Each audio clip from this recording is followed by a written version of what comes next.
What is up, everybody, and welcome to a very, very special Off the Rocker live stream podcast, whatever you want to call it. Today, we're going to be taking your questions and talk to you as to what you want to know about Korea or life or dating or anything of the sort. This is your show to come on and now ask with your voice.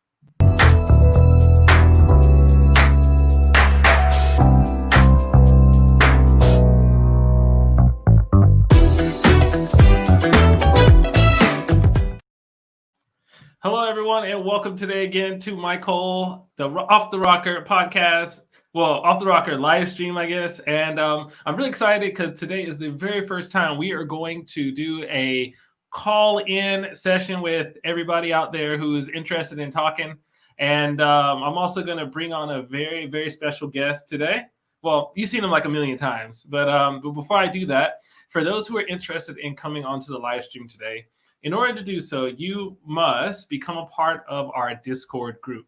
And so we're going to be running the calls through Discord. So what you'll do is you'll end up following the Discord group, following the Discord group. And then our amazing moderator, Elijah, is going to put you in a room. And then he's going to kind of check with you, make sure that you have some strong questions, make sure you're not a troll. And then he's going to put you in the room with myself and Alex. And then we're going to be talking to you. Okay?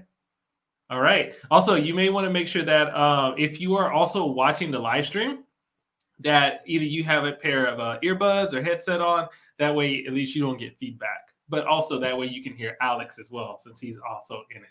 So, all right. With no further ado, I just said who the guest is. I'm bringing on my guest, the man who I co-starred with on a new Asian Boss video. As well as we got also a little special treat in the back of the room as well. He's back there too. We got Alex Segrist. Yo, what's up, everybody? How's this setup? This is good. Move over here a bit. Oh yeah, I love it, man. You're in the studio now. It looks good. We're pro now. We're like pro podcasters or whatever. Right? I'm really digging it, man. Y'all making me jealous. Like, especially it's the plant. It's the plant. It's the plant. That's really what it is. This is good. I could bring the plant. It's on this side. I'm backwards, but get you a little more tree in here. Oh man, I love that plant. Also, we got somebody else back there too, don't we? Oh, there he goes. There he goes. We got the wonderful. I love that guy. We got a stage crew. We got a stage crew here tonight. This is the best show we can get you. we got Xander in the house. So I gotta post this on my Instagram so everyone comes. There we go. Do you know what we're doing today, sir? Yeah, we are getting involved with your audience, and we are answering the most intimate questions or random questions that your friends, fans, and family have. We are. So I'm really excited about this just because, like, I've seen other people do it, and it's normally something, you see on, like, radio where they're like, oh, hey, caller, what's up? You're live, and then they start talking. But this is a good chance for us not to just interact with, like, the chat here. That part's cool. I can just kind of pop Mesme's up on the screen. Mesme, she just got back. But this time we can actually talk to you guys via your voice. So you're actually going to be a part of the live stream today. Yo, this is great. I'm excited. I feel like we're stepping up our live streaming game. We are, I don't even know what to say. Live Turks. We are roommates. We're working up, man. We are working up. Thank you very much. We are working our way up. So I'm excited. Now we got to we got to get you guys to know how you can become a part of this live stream today. So if you're not familiar, the MK Clan, we do have a Discord group. And if you want to be a part of the live stream, you have to join the Discord group. And if you join the Discord group, our wonderful moderator, again, Elijah, is going to kind of just chat with you, make sure that, you have some good questions, and make sure you're not a troll. You're not just here just to make our life tough. And then we're going to bring you on. So I'm really excited about that. Which, by the way, before we actually get started, Alex, how are you feeling today? Feeling good. I am pretty much COVID-free. I'm COVID-free. I'm just a little bit of smell is missing. I'll tell you what, I'm a little tired. I don't think it's COVID. I think it's just because the first time I started waking up at a normal human time. I've been like sleeping until 11 every day. And now today I have to wake up for like, work. Yeah. Especially it's so good to be back into working, man. That's I was what gonna it is. ask you. I was gonna ask you how you feel. I mean, I know how you're doing, but like, I'm curious if anyone else know how you're doing since I think, COVID. yeah, I'm excited. I'm actually putting up a video here at 10:30 tonight, and it's my first time I'm like fully back in full health, Yeah. and it shows. I get angry. I go political right off the bat, man. First video, but no, like I don't know if I can like run and exercise like I used to because this gym's still unopen, but I Mhm. feel good. I've got nothing wrong with me, Mhm. and yeah, you can see it, right? Feel Yeah. good. Feel good. Yeah. You feel good. You look good. I know you were trying to drop weight. Where are you at right now? Yeah, so like the best way to do that is just to get COVID and get put into one of these like Korean Yeah. isolation centers where you get like 3 lunch boxes a day, and then you just don't need anything else. And so I dropped a little bit of weight. I think like maybe just half kilogram or a kilogram, but I Mhm. lost a lot of it like right up here. Really? So that's good. I keep it down here. This is the last to go. I just Yeah. hide it well. So. Because I know as I'm starting to get like my skin starting to Oh curl man, I'm down. catching up to you.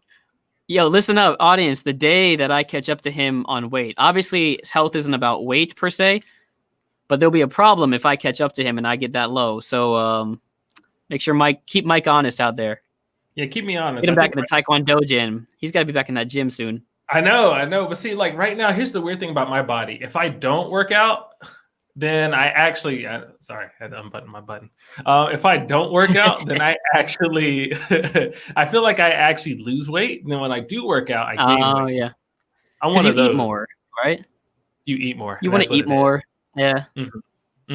And so, like I know that I can have more cheat meals because, like, when I don't exercise, and I try not to like cheat as much, but at the same time, like I'm not just eating and eating and eating because I'm not like that metabolism isn't going right.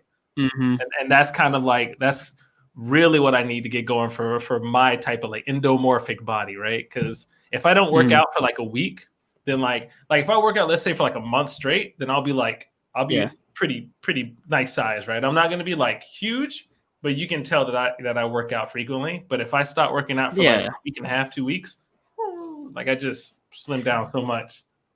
That's good with you though, because you've got the body. You've been working out your whole life, so like the muscle comes back instantly. After 1 month, you're in it. So you get the vein. I know you get your veins right away when you get work out. I don't get veins right away when I work out. That takes months for me. I gotta do the big Yeah, pop-up. no, I need to get in those fighting sports. No more. Well, CrossFit, it's not enough. I'm telling you, man, jujitsu. So what's up? It's all about jujitsu. You got to get you into jujitsu. I'm telling you, you'll never realize how good it feels to get choked until you do jujitsu. Mike, is there something you want to tell us about your personal life here? Is there some? I sure do. All right. My Kwajang I like getting choked. My Kwajang Neem's wife is in the chat. What's up, Debbie? Welcome to the stream. He's probably listening too. So my jujitsu instructor is probably listening as well. So he's Sean the Kwan. So because he's a Kwajang Neem. So Sean the Kwan. Mm-hmm. I just made that up, by the way. It's now a thing. It's a thing now. It's a thing. So like when class starts back up, we're doing it. We're calling them. Mm-hmm. So we got to get somebody who has a question up here. We got to get somebody who has a question just because. This is good. This is exciting. This is exciting. If we get somebody, even we got to get even Mesmi up here. I mean, Mesmi probably be like, I don't have a question. I live in Korea. But just even guys, it doesn't even have to be a question about like Korea. It's just a question about life. No. Whether I don't know if you guys are like, if y'all want dating advice. I put that in the thing. I was like, we got dating advice. We can give that. Not saying that we're the best coaches, but I mean, at least it'll be entertaining for you to hear from us, whether it's good or bad. I don't know.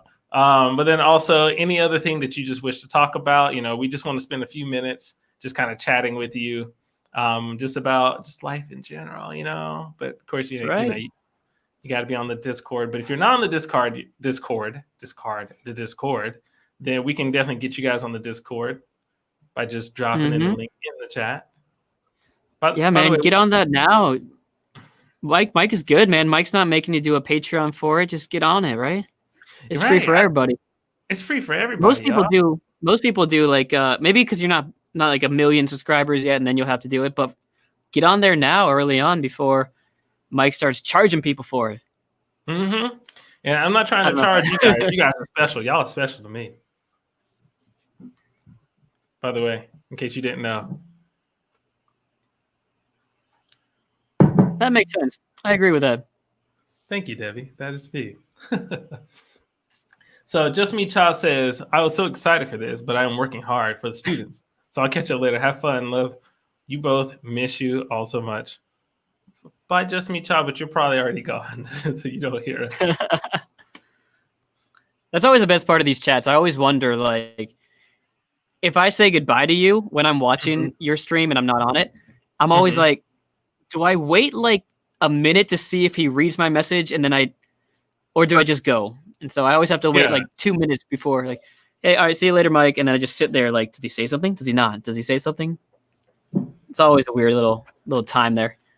Yeah.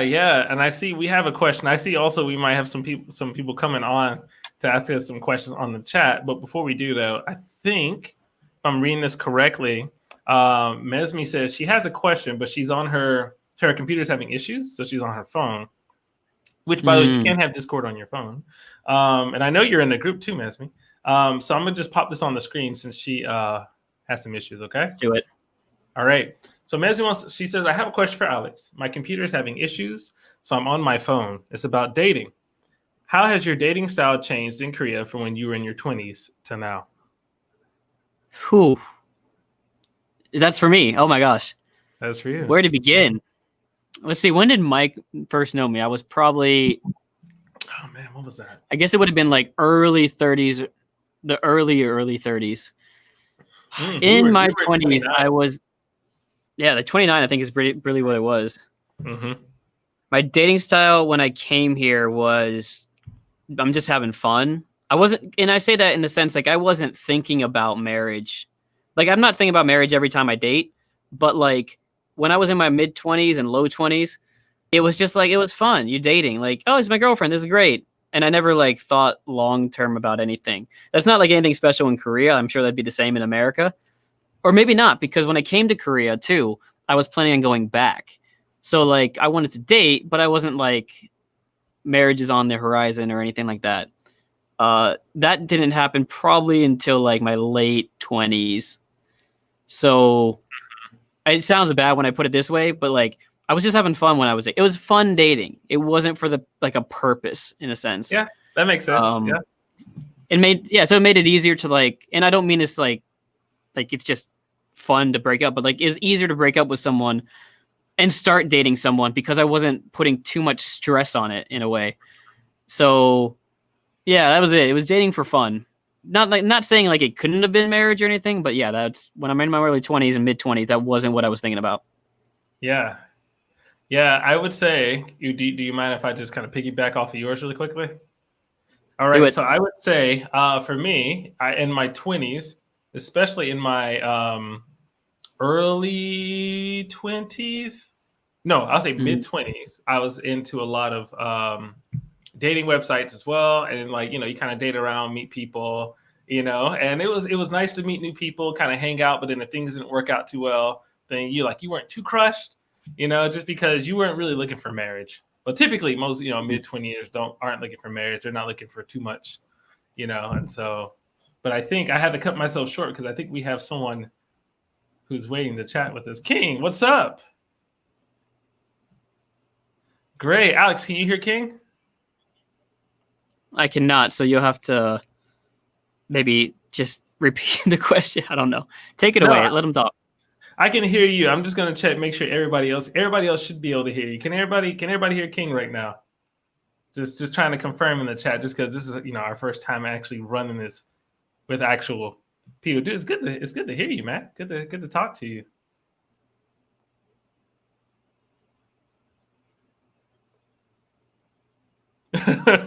Dog, you're the first one ever. You're the first one ever for this. So let me see. They said they cannot hear you. So what I'm gonna do? Yeah. No worries.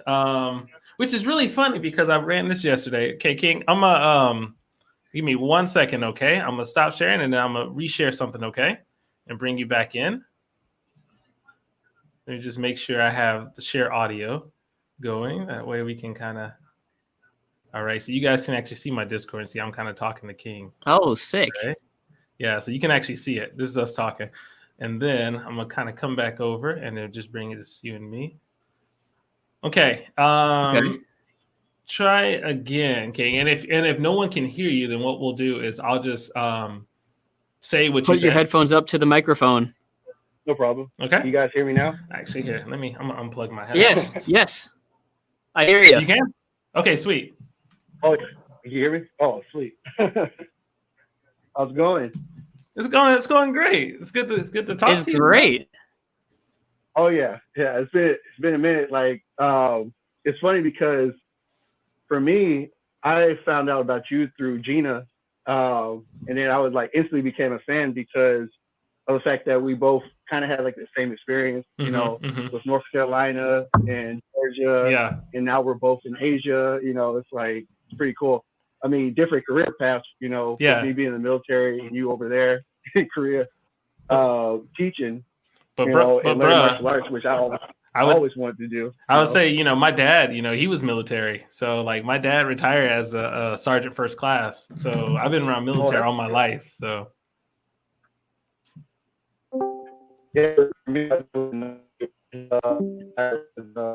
East Side. I think we lost you for a second. I think we lost you for a second, brother. Okay, can you hear me? Okay, now my AirPod died. There we go. Now we got you. There we go. You. Yeah, I don't know what happened with my AirPod. It just went out. No worries. No, we actually hear you really well. Oh, good. But yeah. So like I said, like my dad was in the Army, so I just kind of followed his steps and went to the Navy. But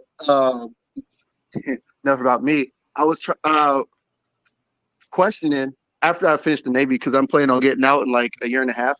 I'm thinking about moving to Korea.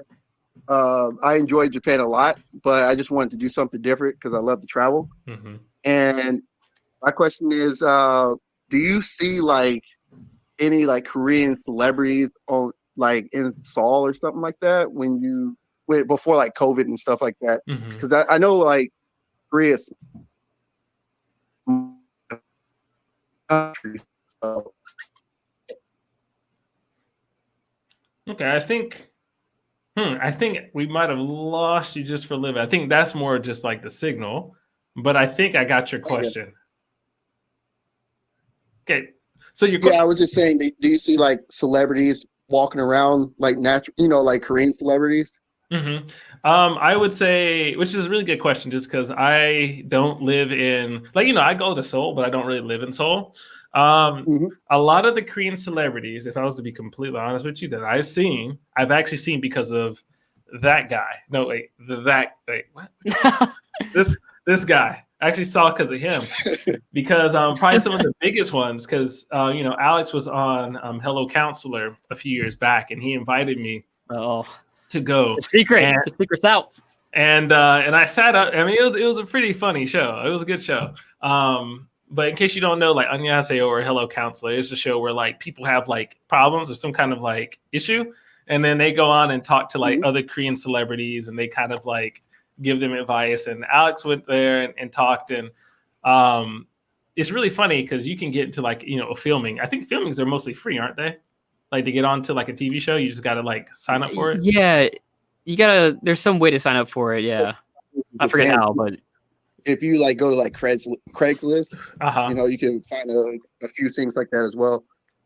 Yeah, it was really easy. Like, and I just sat there and I saw Shin Dong-yup, right? Who he's oh man, what is it? Like SNL, like he's like basically like one of the leads of SNL Korea.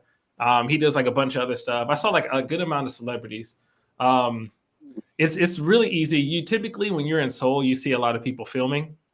Like if you hang around Seoul long enough, like you'll randomly see people like film crews here, film crews there.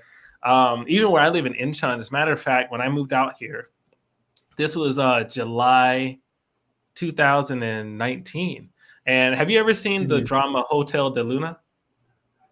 Hotel de Luna. It's with IU.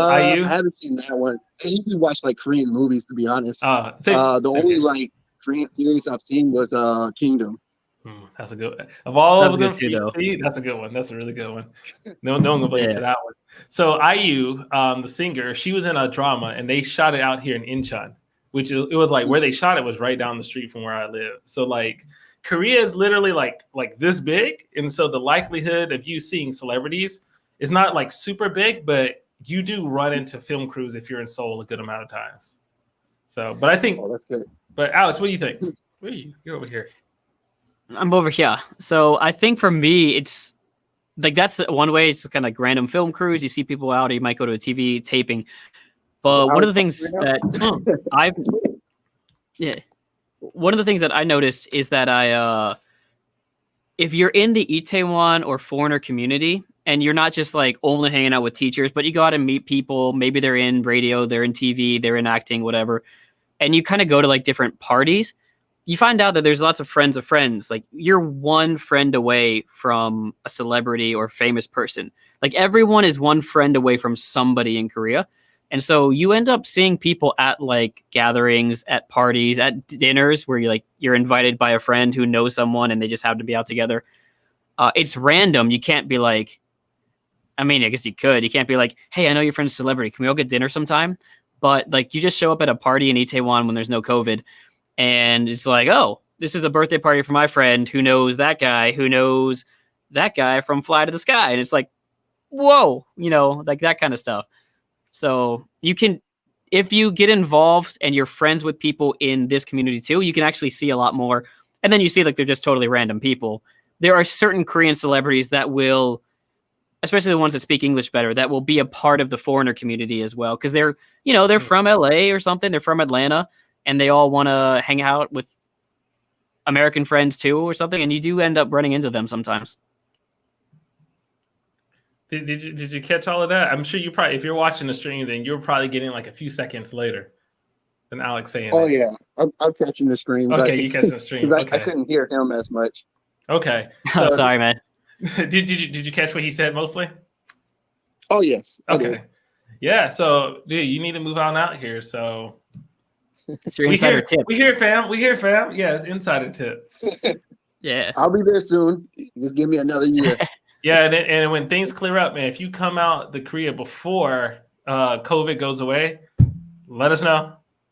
Hit us up, and we'll hang. Sounds good to me. Yeah. Yeah. Thank you very much for being the first one. We really appreciate it. Yeah. Thank you, man. Oh, no problem. Anytime. Thank you. And Cheers. I think,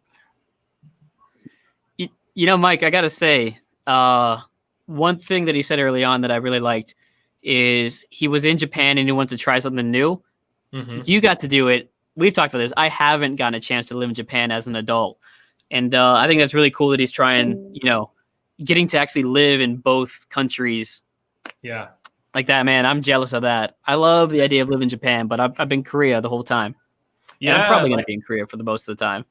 I mean, I thought about even, trying out life in Japan, especially Yokohama. Like Yokohama, I'm sorry, is like probably one of the most beautiful cities ever. Well, take me there. Bro, when this drops, I'm telling you, we can go. Like, it's only a few $100s. God, that's the beautiful thing about living in Korea. It's only really, if you don't mind just kind of paying a little bit cheaper prices for tickets, you can pay a few $100s, and then you go travel to Japan and do your thing and everything. Your food's going to cost more than that flight. Your food's going to cost way more than that flight. Oh, God. And taxis. Yeah. Oh, taxis. Oh, yeah. I don't know if you remember. I walk a lot when I'm there, though. I walk far. Yeah, just walk. Because by the time you step in a taxi, it's already $5. Yeah. It's already like, like instantly that fast. Rest of Korea, it's already like 3-ish. And then I think in Japan, your meter goes up without you. Like if you're at a traffic light, it still goes. But in Korea, typically I think it's based on distance more. Distance mixed with time. So Japan, y'all, trip to Japan, y'all. We going. Korea is a great place to live, and you can also visit Japan, and that's what I'll be doing as soon as this stupid vaccine is in my body. As soon as that vaccine, it needs to get in more people's bodies so I can kind of see how it works, and then it's gonna be in my body. It's gonna be in my body. Yes. So, guys, if anyone else wants to come onto the stream, King, again, thank you for blessing us with your presence, dude, and being the first one. We would love to have anybody else on here, including any of our friends. That means you, Mesme. Come on up here, and so we can kind of talk to you. Love to talk to you. I didn't even really give you fully like my love experience. Like from the 20s to the 30s and everything. But what I meant to say was also like being in my 30s, I kind of have a different perspective. And I think it's more of like the perspective of someone who now is looking for, well, not really looking, but like if I was single, I would be looking for like that last person to be with for a while versus like even in my like I would say my late 20s as a guy, I can still kind of look for fun, you know, but then at a certain point, you know, Alex, I don't know about you, but there's like a little switch that kind of flips. It's not like a hard flip, but it's more just like gradually over time through experiences. You're kind of like, okay, I think I need to find someone that I actually like, that I'm not actually looking to have, you know, fun with and actually make this a thing.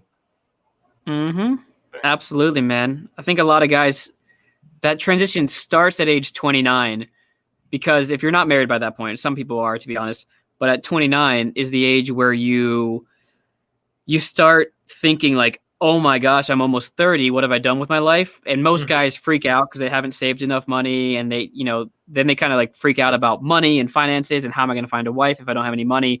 And then once they get settled, once they get past that scary 29, then you start looking around and being like, okay, I do have some money. I'm saving up. Now I can start thinking about a family. That's where a lot of people, man, a lot of my friends at 29, a lot of my family, cousins and stuff, like you kind of, if you're not married, guys have a midlife crisis right there.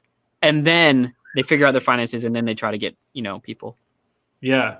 Which is really funny. Like, I got to say, when I was in my mid 20s, so, you know, as you know, I was a teacher in North Carolina and everything, struggling to make a living just because North Carolina didn't really teach their teachers. And I noticed a difference. When I moved to Korea, you know, my school, they paid for the apartment, they paid for most of my utilities and everything, right? So really when I got, you know, my pay, also they paid for a lot of the taxes. So then when I got paid, I kept a high majority of my paycheck, right? So then I became more financially secure. So then I was more financially secure. And then I started getting older. And then I started gaining more like kind of confidence in myself. And I think that all of that together kind of like changed like I don't want to say my aura, but like, I guess, yeah, like my aura, like I was different. And I think also that plus when you're starting to like meet women who are also hitting their like late 20s, 30s, they're not really looking for the bad boy. They're not really looking for fun. They're ready to like be done, like settle down. Like, all right, I got to find that dude. And that's when I noticed that I started having way more chances to actually meet people, talk to people and everything. Why you oh never mind. I was gonna say why is Xander laughing, but okay, never mind. Oh yeah, the Rich got a question. What up, Gina Bear? What up, Gina Bear? What up? We also got Rich with the question. Rich, so that link is to our Discord that I just threw up there. Feel free to join the Discord, and that way we can kind of get you in on this. I just want to say, all right, caller, you're live. That's all I want to say. But while we're sitting here, Alex, and also Alex, when you get a chance, shoot me your Twitch link. That way I can post it up here as well. Yeah. I haven't even done one yet. I don't know if I can. I've not done it yet. That's the thing. No worries. So for those, in case you don't know, here's my Instagram. Follow me on Michael86. I don't know what I was about to say with I love. Anyway, so follow me on and Michael. I love the world, life. 86. Follow me on the Instas as well as I'm also on Twitch. My Twitch is Mikewondo for now. I'm probably going to change my name. And I want to do more stuff like this. I really want to play games, but I think probably bringing in that kind of Korea knowledge and competing with all those homegirls who are doing like norebang with their shirt like this and stuff like that, I'm going to compete with them. So, hey. Ain't no competing with that. Nah, I can't compete with that, yeah. Yeah, I sent it to your Facebook, but it's actually just my name, so that's good. Okay, no worries. I'm gonna put it up. I'm just gonna check and see. By the way, if you guys are interested in talking to us, please make sure you hop on that Discord. That way, our homie Elijah is throwing people in rooms and everything. And so as soon as Elijah has somebody in the room, we'll be ready. We are going to be ready. Man. Mm-hmm. Yeah, if I can self promo though, I got a YouTube video coming out at 10:30. So after this, go and check it. If you want to see me rant, and if you want to be in an echo chamber of a liberal bubble, just come watch my new video. I go out. It's fun. No, we like the echo chamber, Fran. I mean, yeah, I'm saying that to all my like conservative friends out there. Like, if you don't want to watch it, you shouldn't watch it. Oh, so we have some. I think we had King. I think King came back to visit us. What up, man? What up? I see nobody else was calling. I don't know if they're nervous or whatever, but it's not difficult to call in. Yeah. Thank you. Thank you for being on. He's coming on to promo it. That's good. Oh, yeah. Since nobody wanted to call in just yet, once when they shake off the jitters, I just want to ask a weeb question. Yeah. I said weeb question. How's the anime scene over there? Yeah, I can answer this one. So the anime scene it's not as, and because I know Japan, I know how Japan rolls very well when it comes to that. You're not going to find it as much because in Korea, you have your, I'm trying to think, what would you substitute out for anime? K-pop? Manhwa. Yeah, K-pop. It's K-pop, manga. Like Koreans still love their comic books, and they're gaming because it's like in Japan it's like console gaming, anime, manga, right? In Korea it's like K-pop, manga, and PC bongs. They're PC rooms, right? And so if you want to get into the like the anime scene, there are some it's COVID. Yeah, I would say typically there are some things that are happening that you could join. So I think Comic World, which is one place here, they were doing like a meetup once a month in Seoul.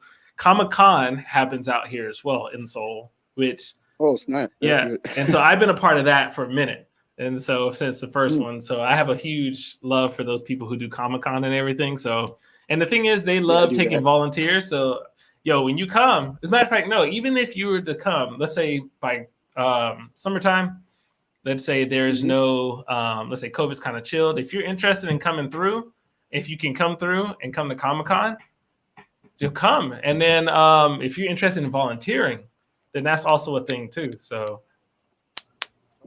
Okay. Yeah, I'm down for that because before, COVID hit, I was actually supposed to go to Korea just for traveling because I was living in Okinawa at the time. Yeah.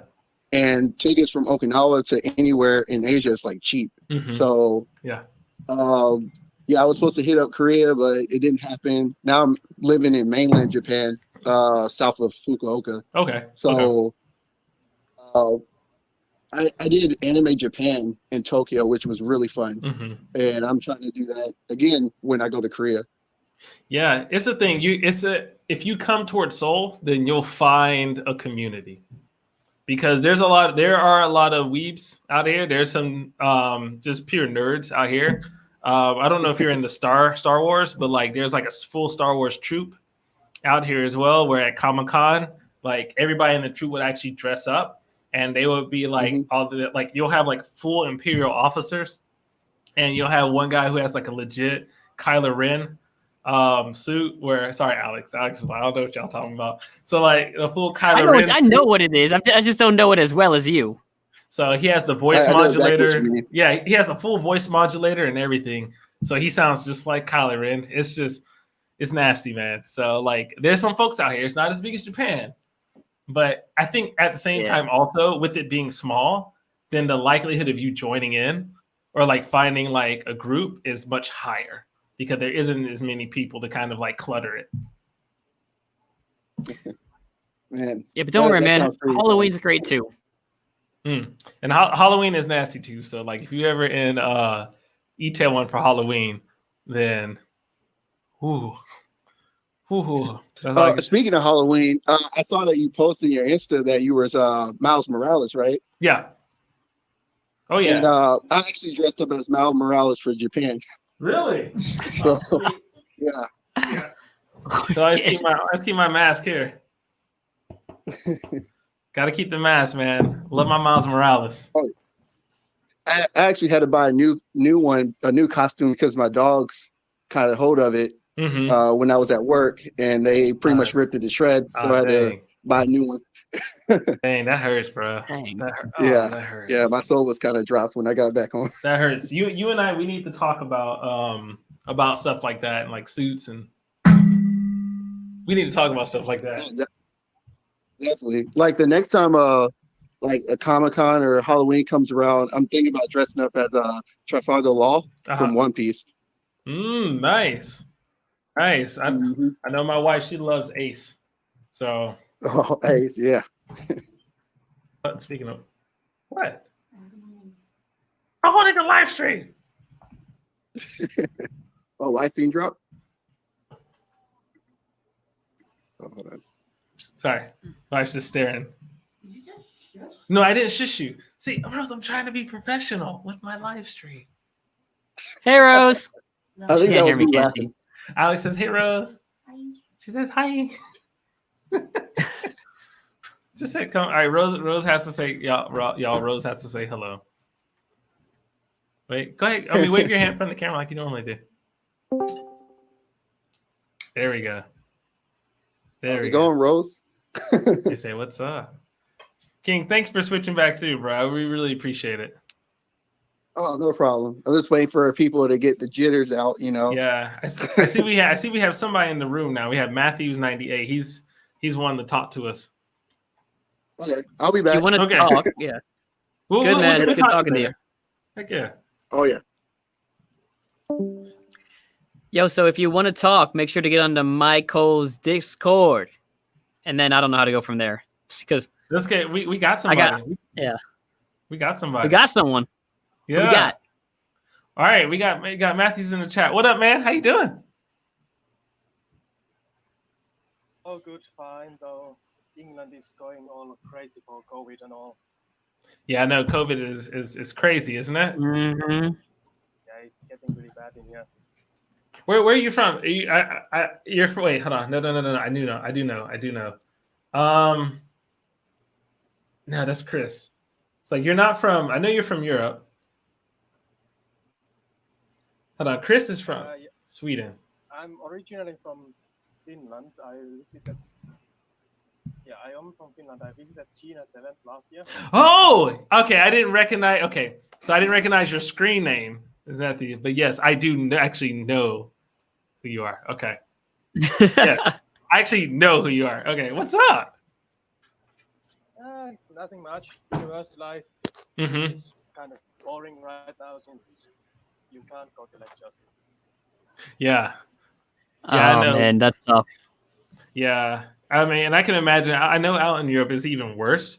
I feel like here it's more like we can't, I mean, at the moment within Korea, we can't meet with more than 4 people at a time. And they made it to where if you do and someone sees it, they can snitch on you and get like 100. Yep. You'd be like, oh, that's a free, you get $100 voucher or 100,001 voucher. So yeah, it's crazy right now, right? Yeah, they gave £200 fine for 2 women who were jogging nearby park, which was 6 miles from their hometown. Yeah. Shall we go to the question? Yeah. All right. I wanted to ask you about your immigration process. Since Korea is known to be almost 100% ethnic Koreans. Therefore, when immigration is in spotlight, how would you describe xenophobia against any foreigner? You know? Alex, would you mind answering this one? Oh, sorry, Matthew. Did I cut you off? Which part? Okay, I thought I cut your question short. Okay, so just how would we describe xenophobia in Korea? How would you describe xenophobia? you or any of you know? Okay. Mhm. Okay. So xenophobia in Korea, especially over the last 10 years, has sort of changed. 10 years ago or more, it was a mix of fear and curiosity. And I think from 10 years ago till about 5, 6, 7 years ago, it sort of transitioned into mostly curiosity. And then recently, there's been a lot less xenophobia. There are still pockets of xenophobia in Korea. Generally speaking, it's still that older generation. Oftentimes, I don't mean to stereotype, but it's often a conservative leading group as well, because it's the same in every country, right? It's like they're afraid of foreigners taking jobs and taking their women and maybe being criminals. So there are still pockets of people that are xenophobic. And but unless you're much older, it's much quieter nowadays. Like, even if you are xenophobic, we don't really face as much xenophobia. That doesn't mean that sometimes foreigners don't treat Koreans poorly. I think as a man, they don't want to mess with us. You know, they really don't. I think women get treated poorly more often. Again, I want to say, like, the majority of Koreans aren't like this, but I think there are plenty of pockets of xenophobia out there where you might not get let into a bar, you might get stared at on a subway as a guy, and you might have them talk bad about you if you're dating a Korean. Same goes for women, but usually plus a little bit more. And I think that's a little bit because, women are seen as physically weaker. And so they wouldn't mess with us, but they might mess with like some of our female friends we have. So there is xenophobia. It's a lot better than it used to be. And I think for the most part, Korea is a very open-minded country, young and old people as well. Like, it's not all old people, all conservatives. It's just like kind of that minority of extremists, if you will. Yeah. That being said, of all the people in Korea, white American men are the ones who face the least xenophobia. So, Mike, you want to add on to that? Yeah. I was gonna say, as being darker skin, I know I've faced a fair share of xenophobia as well in South Korea, especially when so I was dating my wife, right? And her parents were very, very unhappy with that. And like, I wanted to make a whole YouTube video about it, just never got around to it. But I would say probably the toughest part about it was when her parents, like, I dated for a solid like 3 years at this time. We dated for 3.5, and then we got married. But I would say even by the 3-year mark, her parents said, like, he's a nice guy. We like him. But if he was white, it would be better. Just because when you have children, the children would be lighter, quote unquote. And so that was kind of hard to kind of like, take in, because then, like, I can't stop, I can't change obviously the color of my skin, And so I would say, just kind of adding on to what Alex said, is that the xenophobia is not as bad as it used to be back compared to like 10 years ago, right? It's doing so much better. And I think we have to consider that Korea in itself, I think from the 90s is when this economic boom really kicked off. And that's when Korea, within the past, 1990 to now, like 30 years, has covered so much ground and changing, right? That many other countries have taken either 50 to like a solid century or so. So Korea is accelerating really fast, but sometimes people don't accelerate as fast as the country does. So I hope that helps. Mike, I have a question for you. Yes. Do you think some of that fear that... Oh, 1 second. What'd you say, Matthew? Sorry, what'd you say? Sounds like... Oh, yeah. Go ahead, Alex. What were you saying, my good man? Go ahead, Alex. I was wondering, like, that kind of opposition that you faced from your. Is he talking? Let him go. Let him go sorry, if he is. You go, Matthew. Sorry, you go.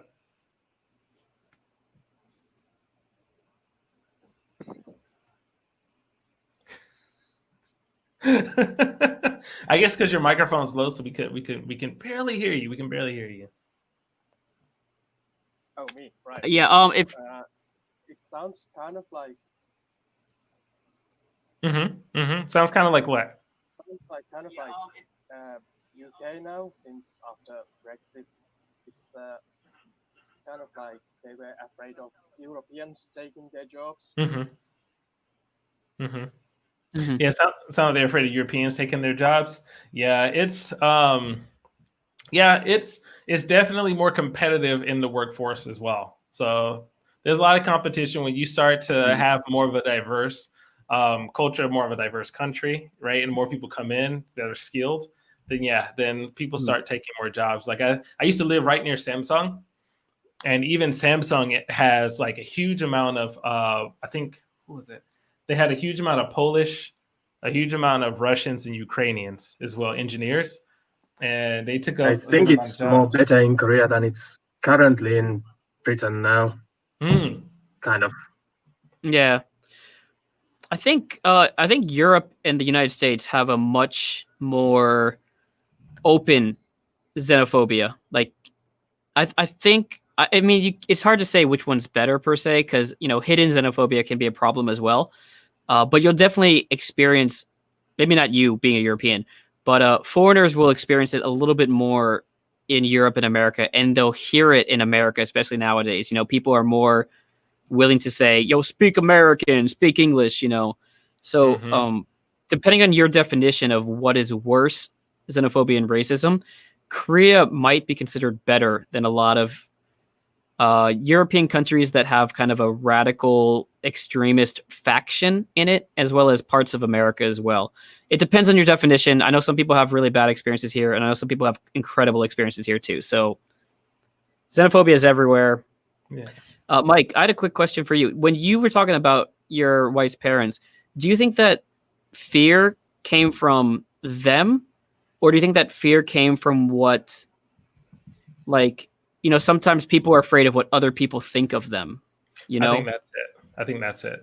That is the biggest one. You've talked about how good they are to you, and they seem to be. That seems to be it. It's a lot of a fear of the stigma in the dating situation seems to be something. I can definitely say it was for sure the fear of what other people were saying about them. And my father-in-law, he is deeply in the church. Mother-in-law is deeply in the church as well, right? And we can have that could be a whole nother conversation talking about Korean Christianity. But like, because they're so deeply in the church and everything, and holding an office in the church and everything, then that means a lot of people are kind of looking at them, right? And a lot of people, they want to always be in a positive light. They want to always have a positive influence upon others. And so dating a foreigner, and might I add, dating a foreigner who is darker, actually adds a dark little smudge to that image. And so, because there were times where her parents would say, "Oh, we don't want people from church to see you," right? And as much as that hurt, for me to hear that, they didn't want other people to see her out with me, because that means then the secret is out. And there were times where people have saw her, and her mom has confronted her and was pretty pissed about it. Now mom is cool. Mom is really cool. Like, we have no issues whatsoever. But at that time, it was tough. At the time, it was tough. And it was basically because of what other people had to say about her and her family. So, Matthews, thank you very much for swinging through. We appreciate it. No, thank you. Thank you. You have a good one. Cheers, man. Thank you. You. Bye. See ya. All right. That was a good conversation. Thank you so much. So much just off my chest, off my mind. I know, man. I could see it in your eyes. I try to look at you, but also look at the camera and pretend I'm looking at you through the camera. It's tough. It's tough. Yeah. I'm looking at the chat now, and I see Gina Bear and Mesme comment. One, Mesme's like, them church people. Yeah, And then and then Gina's like, man, my heart, hurts for you with the in-laws. And it was tough. But it has a happy ending. Ending. Had a very happy ending. Alex was there. Alex, you were there almost the entire way from beginning to end. So you kind of, I remember venting to you. I remember venting to, even venting to Xander at some point. I vented to Xander a lot about it, actually. Yeah. So, I see we have more people. We have some more people coming in. So make sure you guys come on in if you want to chat with us. Hop on in this room and let's get the chatting, ladies and gentlemen. Let's get the chatting. Let's do it. I'm enjoying this. I'm so surprised that this actually worked as well as it did. I'm just kind of patting myself on the back because I always have tech issues. Not today. Next caller. Yeah, I stole that from Xander. Next caller. I know Elijah's kind of taking care of things. So while we're waiting for Elijah to drop in the next person, DK TV is in the house, y'all. Make sure. I'm sure most of y'all already know. Y'all already said what's up. Is there an order? Can multiple people come in? I mean, technically they could. We're just kind of answering questions. I mean, but we can drop you in here. I'm kind of afraid what you're going to ask, especially if it's Danny, because I know it's Danny. Kind of scared. But I see we have Danny. Danny's in the room. What up, Danny? Hello? What's up? Oh, that voice is clear. I just wanted to ask. Can I ask about anything? Deep, sexy voice. What's I up? don't have questions about Korea, but I have questions about dating Korean women. Oh, okay. You guys are experts at that. Maybe. And we're canceled. All right, guys. You're married, so I'm sure you know more than I do. So how is my voice so clear? I use a good microphone. Hey, anyway, can you introduce I don't know why I'm to reading anyone your chat. who doesn't know you? Oh. So I wanted to ask, have you guys ever had long distance relationships? Since Mike's married, maybe he doesn't have to answer. I can't hear Alex though on the call. Yeah. So yeah, you can't. Yeah, I can tell you what Alex says. Okay. Not a problem. Can you? Is this in Korea or before Korea? Is this in Korea or before Korea, or it doesn't matter? Anywhere. Anywhere. Okay. My long distance.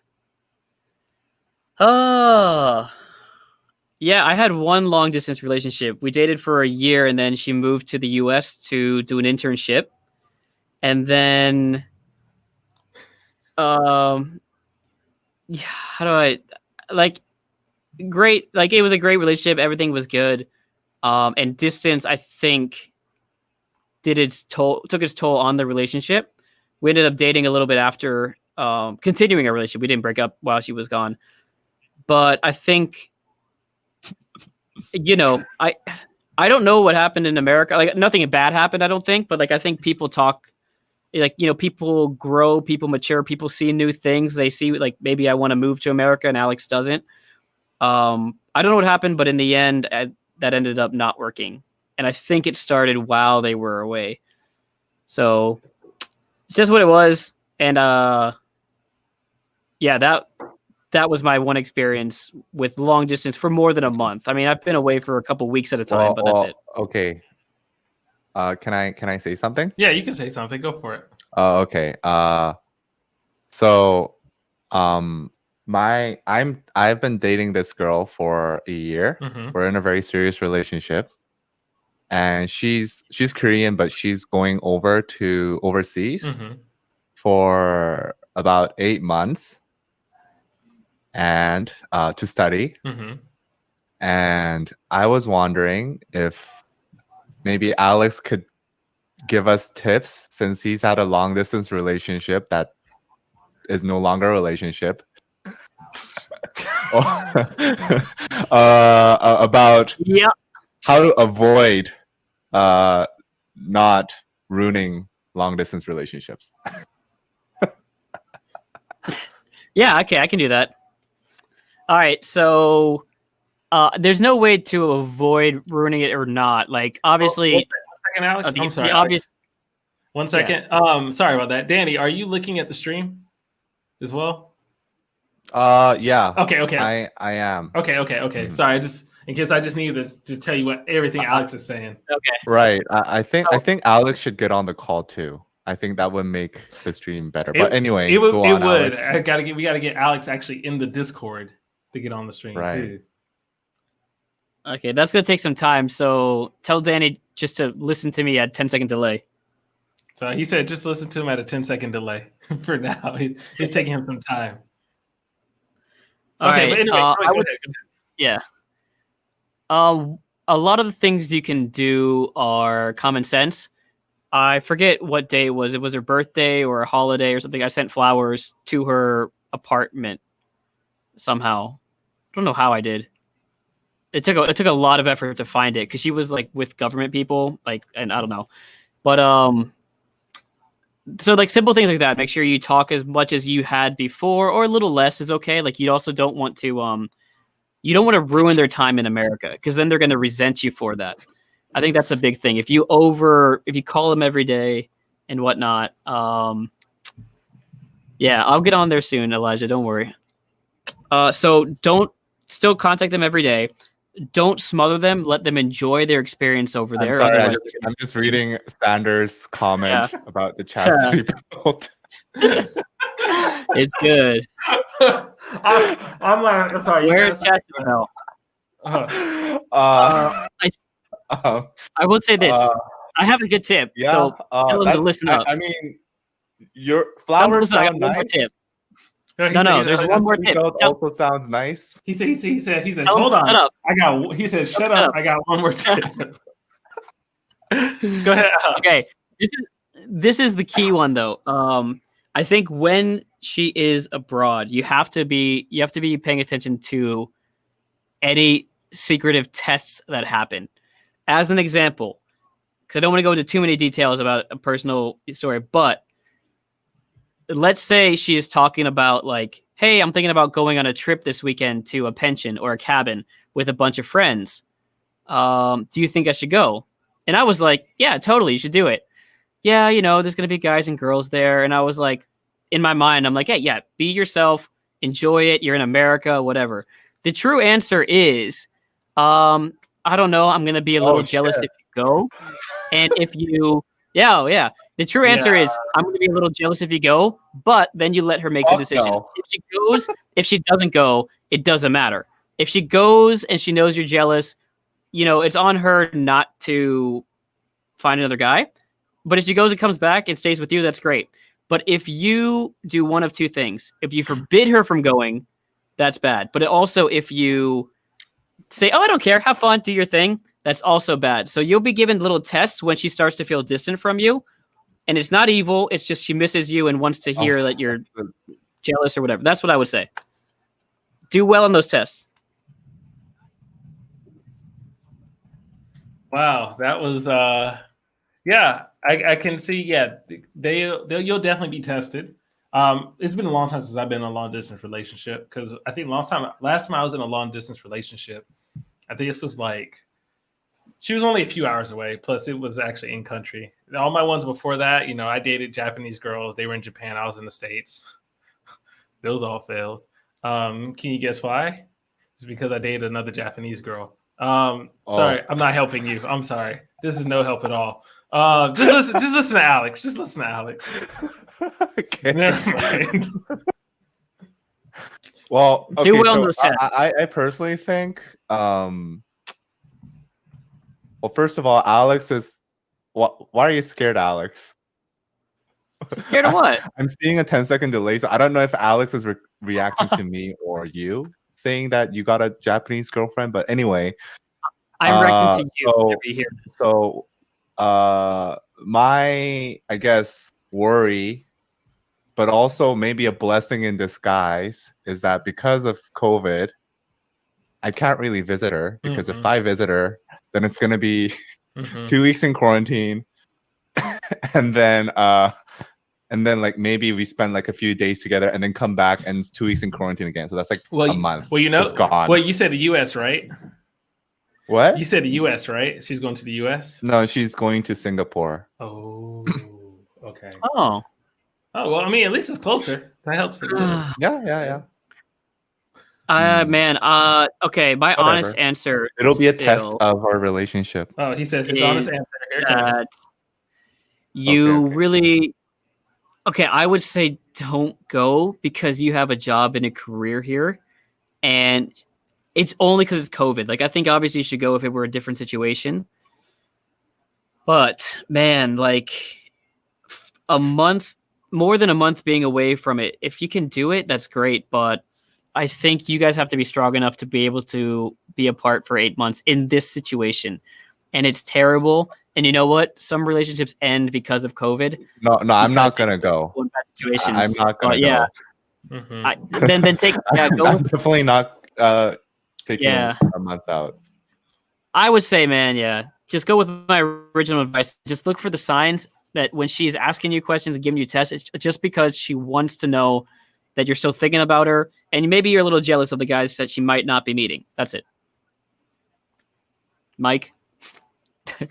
Man, I got nothing useful to add. all my long distance stuff just ended pitifully with me getting another girl. So don't listen to me.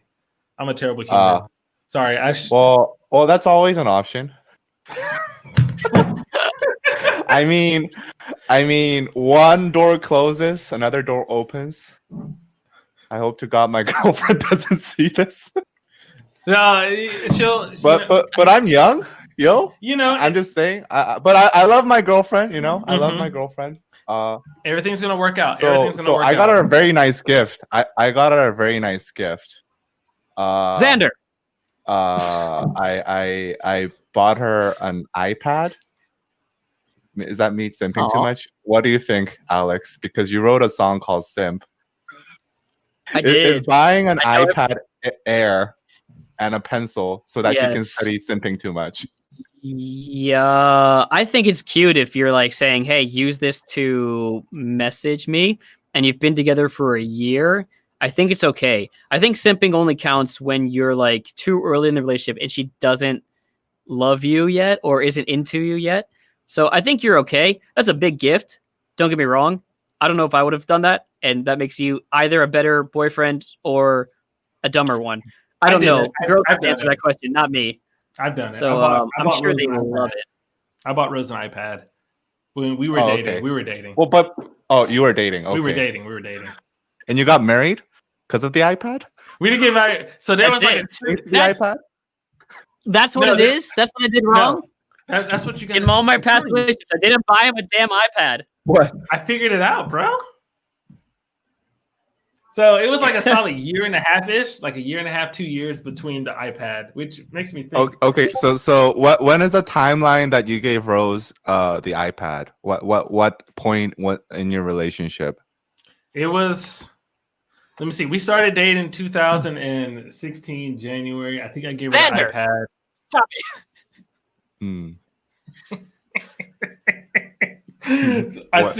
Sorry, I'm just laughing at Xander. I gave her the iPad probably summer 2017, I think. Okay, so it's like we're all on the same timeline then. Yeah.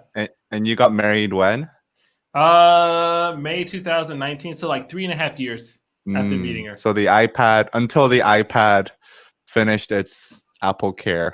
Yeah, so when it finished Apple Care, that's when we got married. Well, so I did engrave her name and also my name in the iPad and pencil so that she can't sell it. Who has the warranty? Who has the warranty? Oh. That is such a Korean guy thing to do. I didn't put a warranty on it. That's on her. I'm not fucking rich, okay? I got money, but I'm not rich. Oh my god! Man. Who let Danny in this chat? Elijah, you let Danny in here.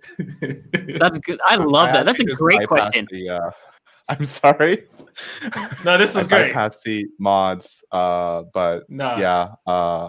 I'll get out now. Thanks for the advice. That's a good question, man. Thank It was you. a great question. It was a great question. We loved having you, dude. Thank you so much for coming by. Good night. Good night. Dang. That was all right. Yeah, this conversation had me dying. I see Chrissy. I was with Chrissy on this. She's like, this conversation and how it turned out just had me dying.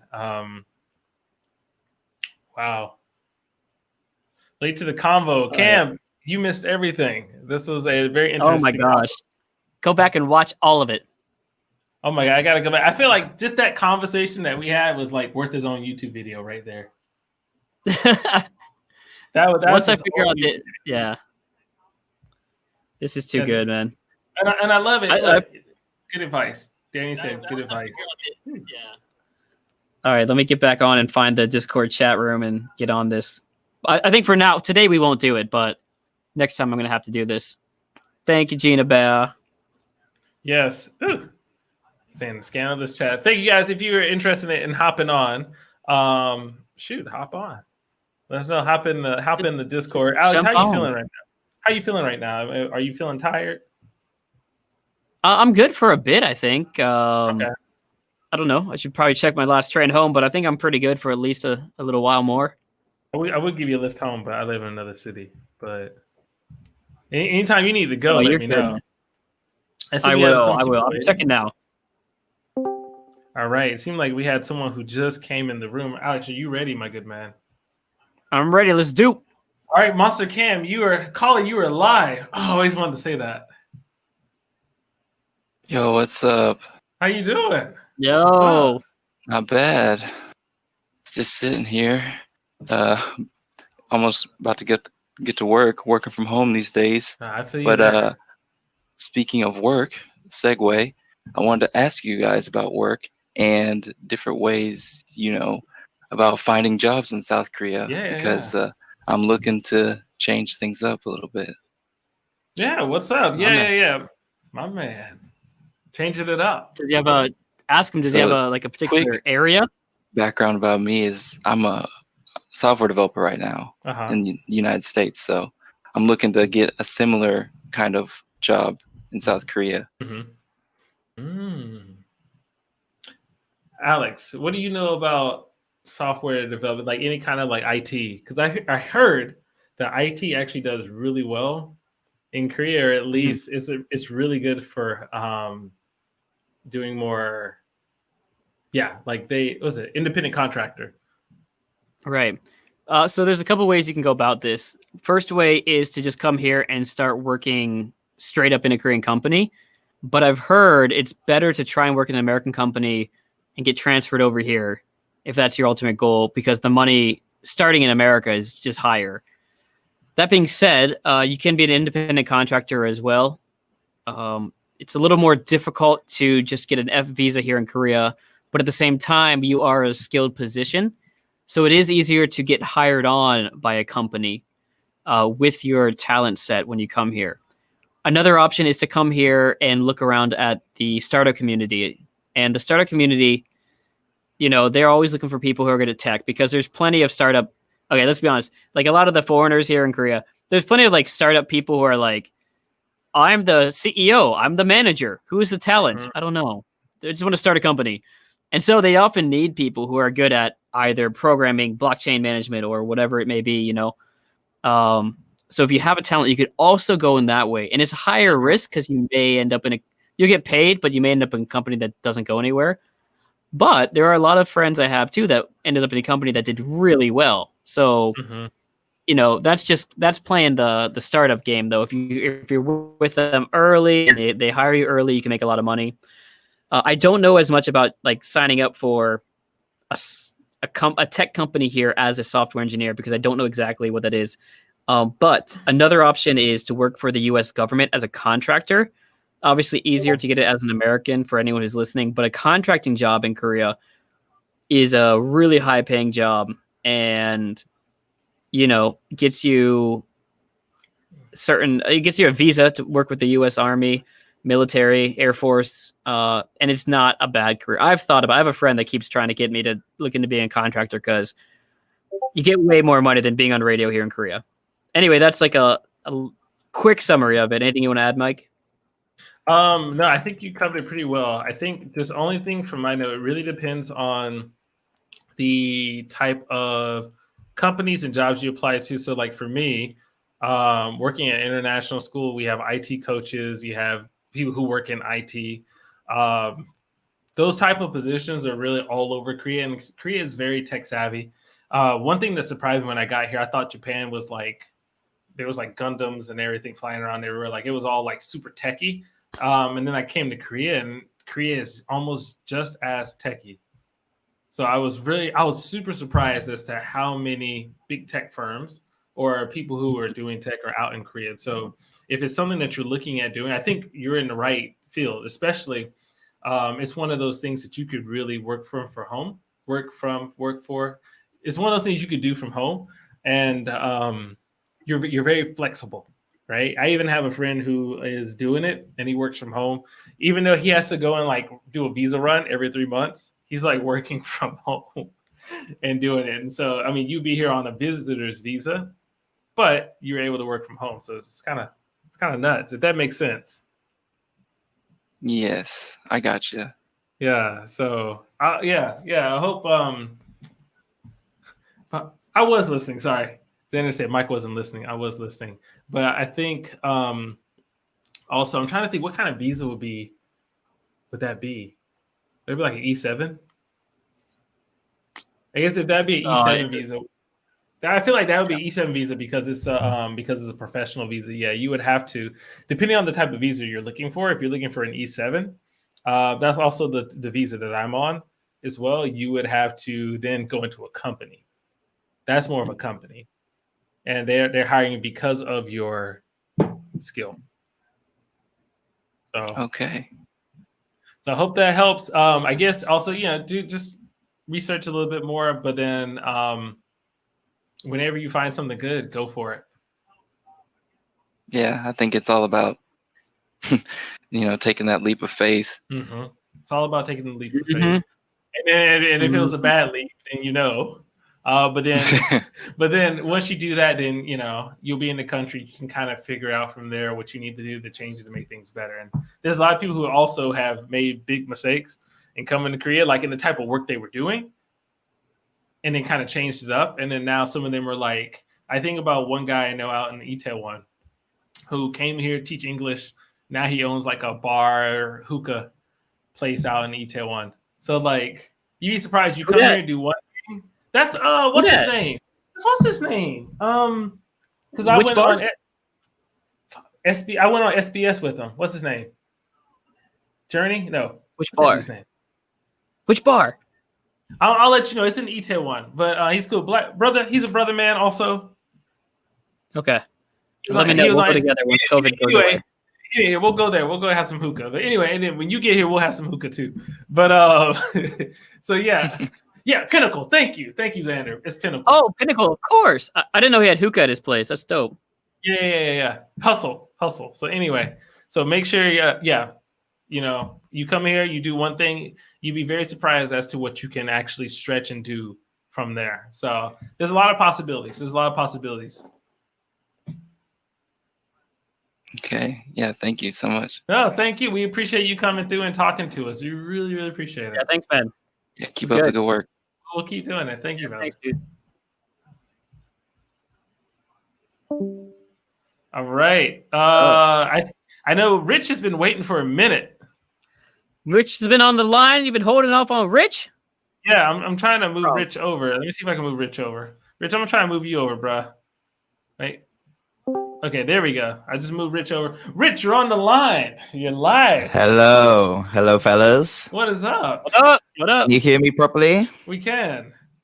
Yes. Okay, perfect. How is everyone's night? Everyone's night is doing well, brother. Everyone's night is doing well. Just sitting here drinking some good, Coke and some other stuff that Alex persuaded me to buy. Actually, me and Alex have a whiskey night planned at some point, which we still need to do sometime later. Yes. Invite me. Yes, now that I'm COVID free after January. Valentinas. Sorry. So I'm feeling kind of good on the stream. Sorry, guys. Forgive me. Rich, how's life? Are you still further down south? I'm in Seoul. Oh, really? I am now man, near he's close. Mukdong. I came this year, which was obviously a great year to move to Seoul and explore and everything. Yeah. Perfect year. Yeah. Yeah. Perfect year. Best year ever. I came here this year, and actually, my question is kind of to do with some things I've been doing in Seoul this year as well. Mhm. Well, 2020. So actually, my question is, I am looking to get the F2 visa in the next couple of weeks. So I'm hoping, obviously, I can finally get off this English teacher visa for the time being and explore more options. So my question was, I know both of you don't have the E2 visas. Obviously, you have your own different visas. So just how much did your life change in Korea since getting those visas? Oh man. Mike, you want to take it first? You want me to take it? I can try and take it first. Take it away, bro. With the E7 visa, the professional visa, not much for me has changed. But I also realize it also depends on the place that you work for as well and what you're doing.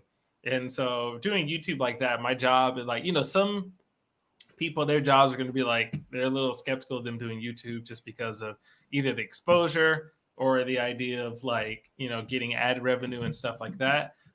They're really, really, really touchy about that. My job is like, oh, you do content, great. And that's it. They really don't care. As long as probably I'm not being sleazy online, but also I'm kind of taking this video skill and kind of teaching it to students as well. So then the kids kind of benefit. So that's one thing. Also, typically, I think on an E7 visa, you're probably in a job that makes a good amount of money as well. To most E7 jobs, that's like engineer, professor, international school teacher. So there's that. But I think Alex actually has switched visas before. Oh man. Okay, one of the best things I ever did was get that F visa, and I mean that because, as Rich knows, we were in this music video when I was an English teacher here in Korea, and it went like semi-viral. Like it was viral for back in the day, and every one of our schools found out about it. And within a week, we were threatened to be fired. And like, that was like, I wasn't scared. I was actually like, fire us, fine. We'll just go into entertainment. But the other couple of the other guys were not okay with it. So that's the moment I realized like the F2 is your chance to not be pushed around by anyone. You get all the leverage in the world all of a sudden. If they fired me, then I could just get a new job. I'm not tied to a visa. It frees you up in so many ways, but I think it's a lot of it is internal, where it's like you feel trapped. You feel like you can't do anything. You're afraid, like, if I do YouTube, are they going to fire me because I make money on YouTube? You fear too many things. And when you have the F visa, it's your power. It's your green card. It's your chance to say, oh, you know what? I don't like the fact that my company doesn't want me doing YouTube. So I'm changing companies and not getting threatened with deportation. And then they probably, if they like you, they'll just step back, because you now have leverage. It's the world, man. The F2 visa, like, celebrate it the day you get it. Get a big old bottle of whiskey or something. That's it. And you can get money. You can just stack money, and no one can say anything. You stack money. Just stack money. Get a studio. I guess. I don't know how many stacks. I can stack dollar bills. I can't stack Benjamins. Other than that, dang. I said, yeah, I've only had this visa, and some people have asked me, would I switch to a marriage visa? As of now, I have no desire switching to the marriage visa, just because, paying taxes and everything. I'm okay with my current visa, but eventually I may decide to switch, especially whenever if I decide to leave Korea. Then if I switch to that visa, then hey, I know I can just kind of walk right back in, right? Yeah, that makes sense. Yeah, that's. I'm just so excited for the for the freedom, like you said before. By the way, Alex, yes, I really do remember those music videos. I still remember them in my head right now. But yeah, I'm really excited to change it. That is awesome. Good, Rachel. man. That's such good news. Yeah, we got to see each other soon. Yeah, definitely. Yeah, definitely. By the way, you have had such a wide range of topics here on tonight. Oh my God, yeah, this is Yes. Is this a normal thing? No, I think last week we did a video, or I've interviewed someone who was a plus size model, so that was fun. Oh, interesting. Yeah, but this one, I just wanted to try something new where we had callers and it worked. And yeah, this is actually, it looks like a pretty cool setup, to be fair. Like, it looks probably like well done, like a whole Discord, everything going on. Yeah, it looks really cool. Thank you, sir. Thanks, man. Thank you so much. And Xander said you can come over anytime to the studio. I can't wait. I need to come off. Thank you, Xander, by the way. He gave me some things the other day, some free things, so I'm very indebted to him as well. Yeah, dude, you gotta come out. I'm gonna come up and visit you guys in the next, like, as soon as I can. Do it, yes, it'd be good. All right, thank you for answering my questions. Thank you for coming by, my good man. No problem. Have a good night, everyone. Yes, sir. And enjoy. You too. Good night, man. Good night. Bye. I see we have Sunny in the chat. What's up, Sunny? How you doing? Ooh, that's not Sunny. That is Xander. See, Sunny's in chat. Hey, Sunny. So we gotta say what's up to Sunny. How you doing? Your friend Sunny's in the chat. Our friend Sunny. She got her own channel too. Sunny does have her own channel, so guys, make sure you go by, say what's up to Sunny. Subscribe to your friend Sunny. Why? Because she is your friend, Sunny. We also have Moon Serin in the house. What up, Moon Serin? 네, 안녕하세요. 만나서 반갑습니다. 반가워요. 제 영어 실력 향상을 위해 여러분의 채널을 보고 싶어요. 노력해 주셔서 감사합니다.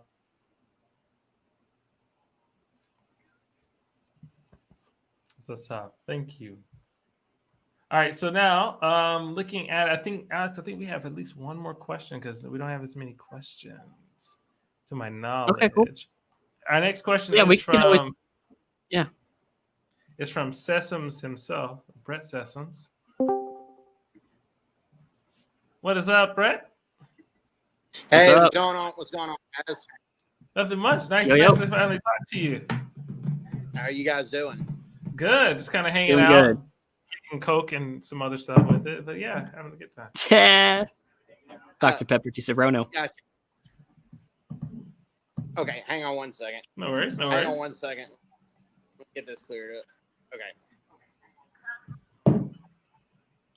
Hang on one second. Okay. Hey, what I was gonna ask you guys is,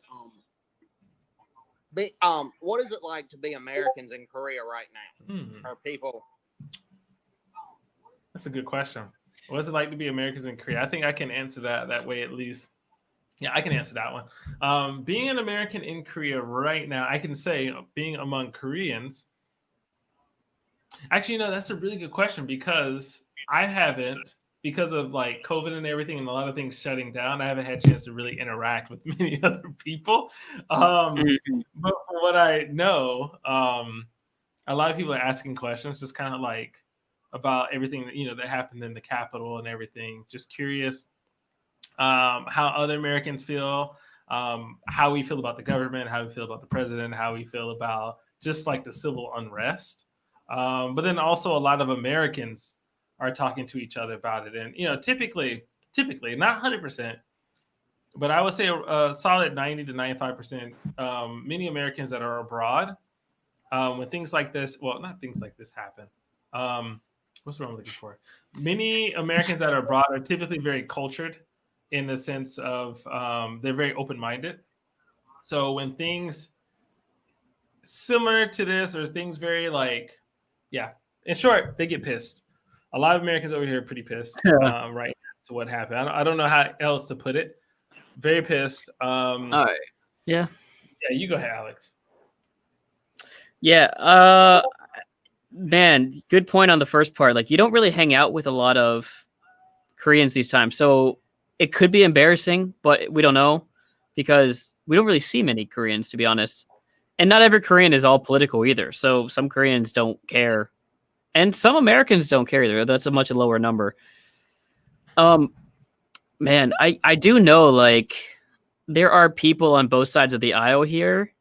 There are more people, I would say, who are, I'm just going to say Bernie supporters, but that's not like, that's too much of a blanket statement, but they're kind of progressive, right?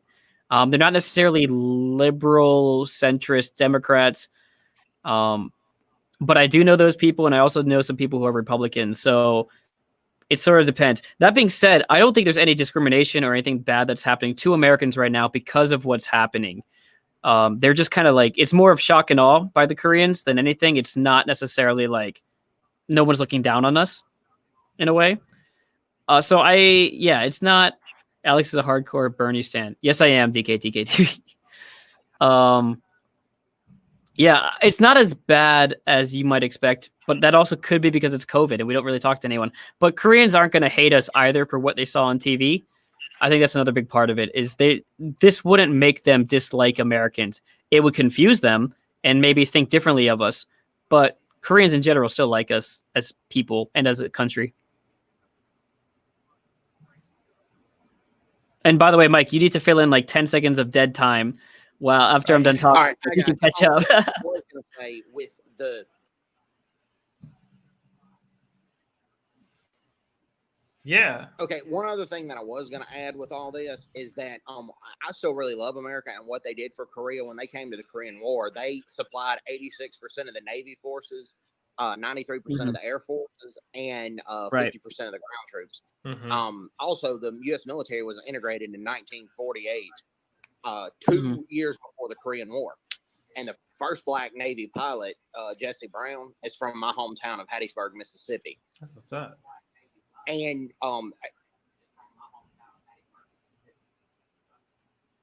he was in the Korean War. He died in the Jongjin Reservoir. And when his plane crashed, his white squadron mate, Thomas Hudner, crashed his own plane to try to save him. But the plane had trapped Jesse's leg and he lost too much blood. Oof. But Thomas Hudner won the Medal of Honor for his heroic actions. He was going to get court-martialed, but the white captain of their ship, who was from close to where my mom's family's from, out in Winona, Mississippi. My mom's family grew up in Carrollton, like 10 minutes down the road. Thomas Sisson Jr. Made sure he wasn't court-martialed and won the Congressional Medal of Honor. So,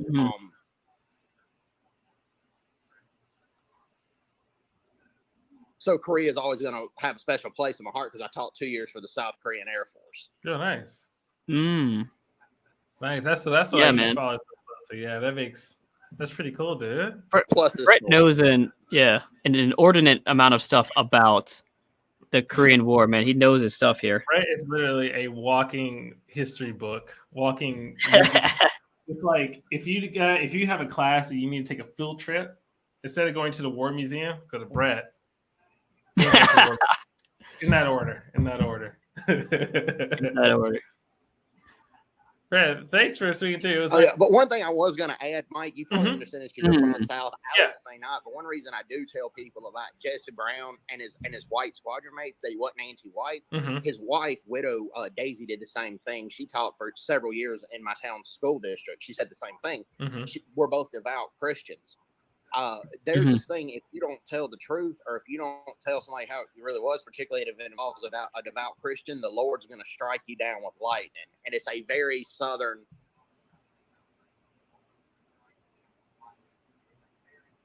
It's like a very Southern wives' tale. Yeah, man. I mean, I think it's more strong in the South.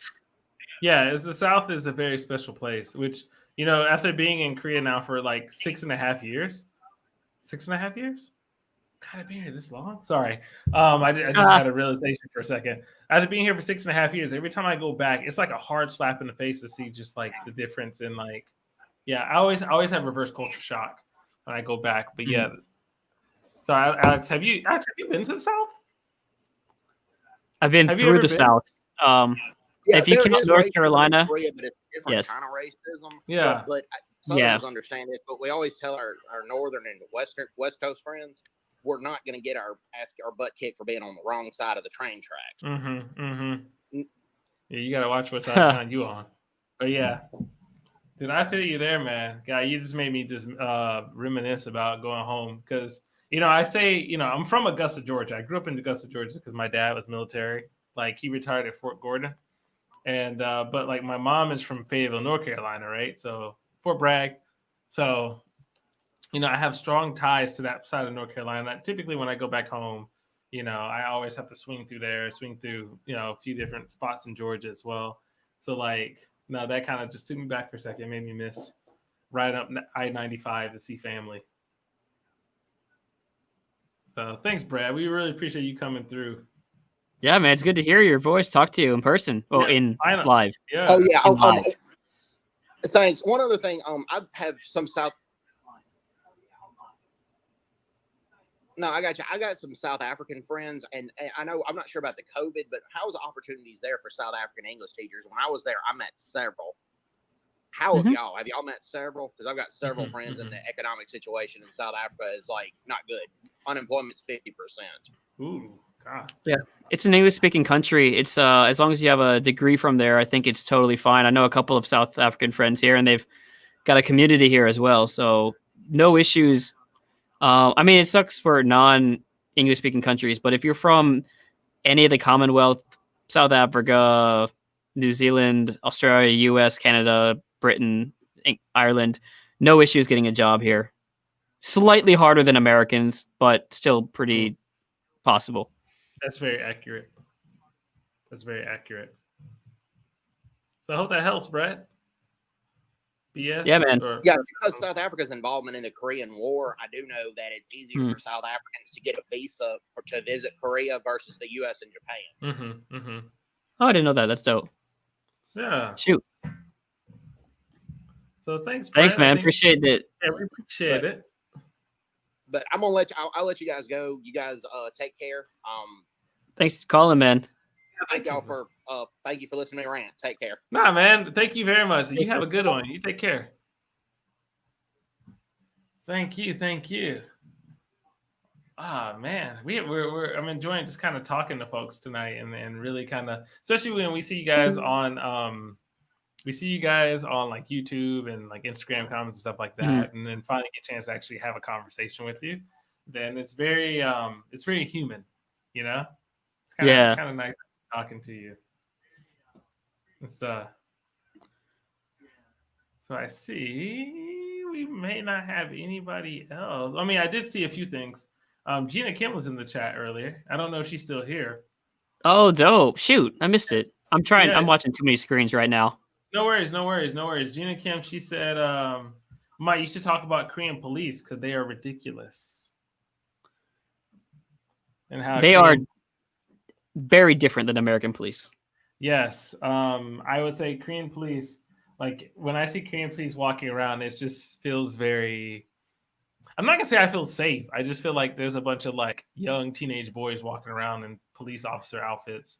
And then you have like the older guys who are like, like the older ones who are like, there's no, police aren't really intimidating. They're just like, no, they're just Korean police. That's the U.S. and Korea are extreme like opposites in that Koreans don't get involved, and that's great sometimes, and that's terrible sometimes as well because they don't help you when you need help. That being said, American police often get involved too much, so that's the difference. That's the big, and that's a whole nother video talking about the good and the bad with the Korean police as well. My roommate in college was Korean police, actually. Really? Camera. I was like, I looked at this camera. I was like, really? Yeah, he was one of those. Not ROTC, but whatever the training is for Korean police. It's like a ROTC, but you would do 4 years of college and then you become an officer in the police academy or something after you did that. Yeah. I was gonna say, like, I've noticed, and just in my time here, that with a lot of things, and I think this strongly relates to everything that's happening in the news right now with the young girl Jung-in, is that it seems that And I'm just making a very big generalization about Korean police, but it just seems that looks like your last train leaves in 10 minutes. I'm sorry, man. 20 minutes. I'm good. Do I need to let you go? Finish your thoughts, man. Finish your thoughts. Okay. It seems that the Korean police are very reactive rather than proactive. So typically they'll wait for something to happen before they actually do something versus actually stopping things ahead of time. Yeah. Sure. Which, I mean, man, we don't have time today because we did not have enough police officers in Washington, D.C., which is my segue to remind people that now that y'all enjoyed our video, make sure to go stop by my video after this and check out my rant. Because before I go, I got to make sure y'all remember that. Yeah, it's a rant. I feel really bad. And if you guys haven't done so already, which no one has done so, feel free to give to the super chat. Feel free to give to the super chat. That way, also, Alex has to go home tonight in a cab, possibly because he might not be able to catch the train. Thank you, Xander, for pointing that out. So I'm a run. So here's Alex videos, by the way. But if Alex, if you guys get to the super chat, is that my video now? Uh-oh. That's your video right now. So if you guys get to the Gina Bear, I rant. I'll make sure that I give that money to Alex. Man, I got some negative comments already from some non-progressives. Negative, not comments, dislikes. So all my liberal friends get up there and get some likes in that video. Get them likes. Get them likes. Mike, it was good talking to you, man. This is a lot of fun. I like our setups. Yeah. We'll have to do this again. I'll probably take a few more before These are some phone calls. Yeah, these are nice. phone calls, right? I'm enjoying this. I think I'm gonna have to call it so I can get home. I haven't even had dinner yet. Whoops. I'll do that when I get home. Yes. Thanks for having me, man. I appreciate it. Thanks for coming. You added such a great element to this, man. You go ahead and get home safely. Fantastic. And we'll talk later. Bye, everyone. Cheers, everyone. Later, Alex. Yo. So Alex is gone. All right. So right now you're just dealing with me, ladies and gentlemen. You're dealing with just me later, my friend Alex. All right. So I'm going to make sure you guys, I see we have a few more people who might want to talk to us. So Matthew, you were up. What is up? Hello. So I kind of just sprung that on you.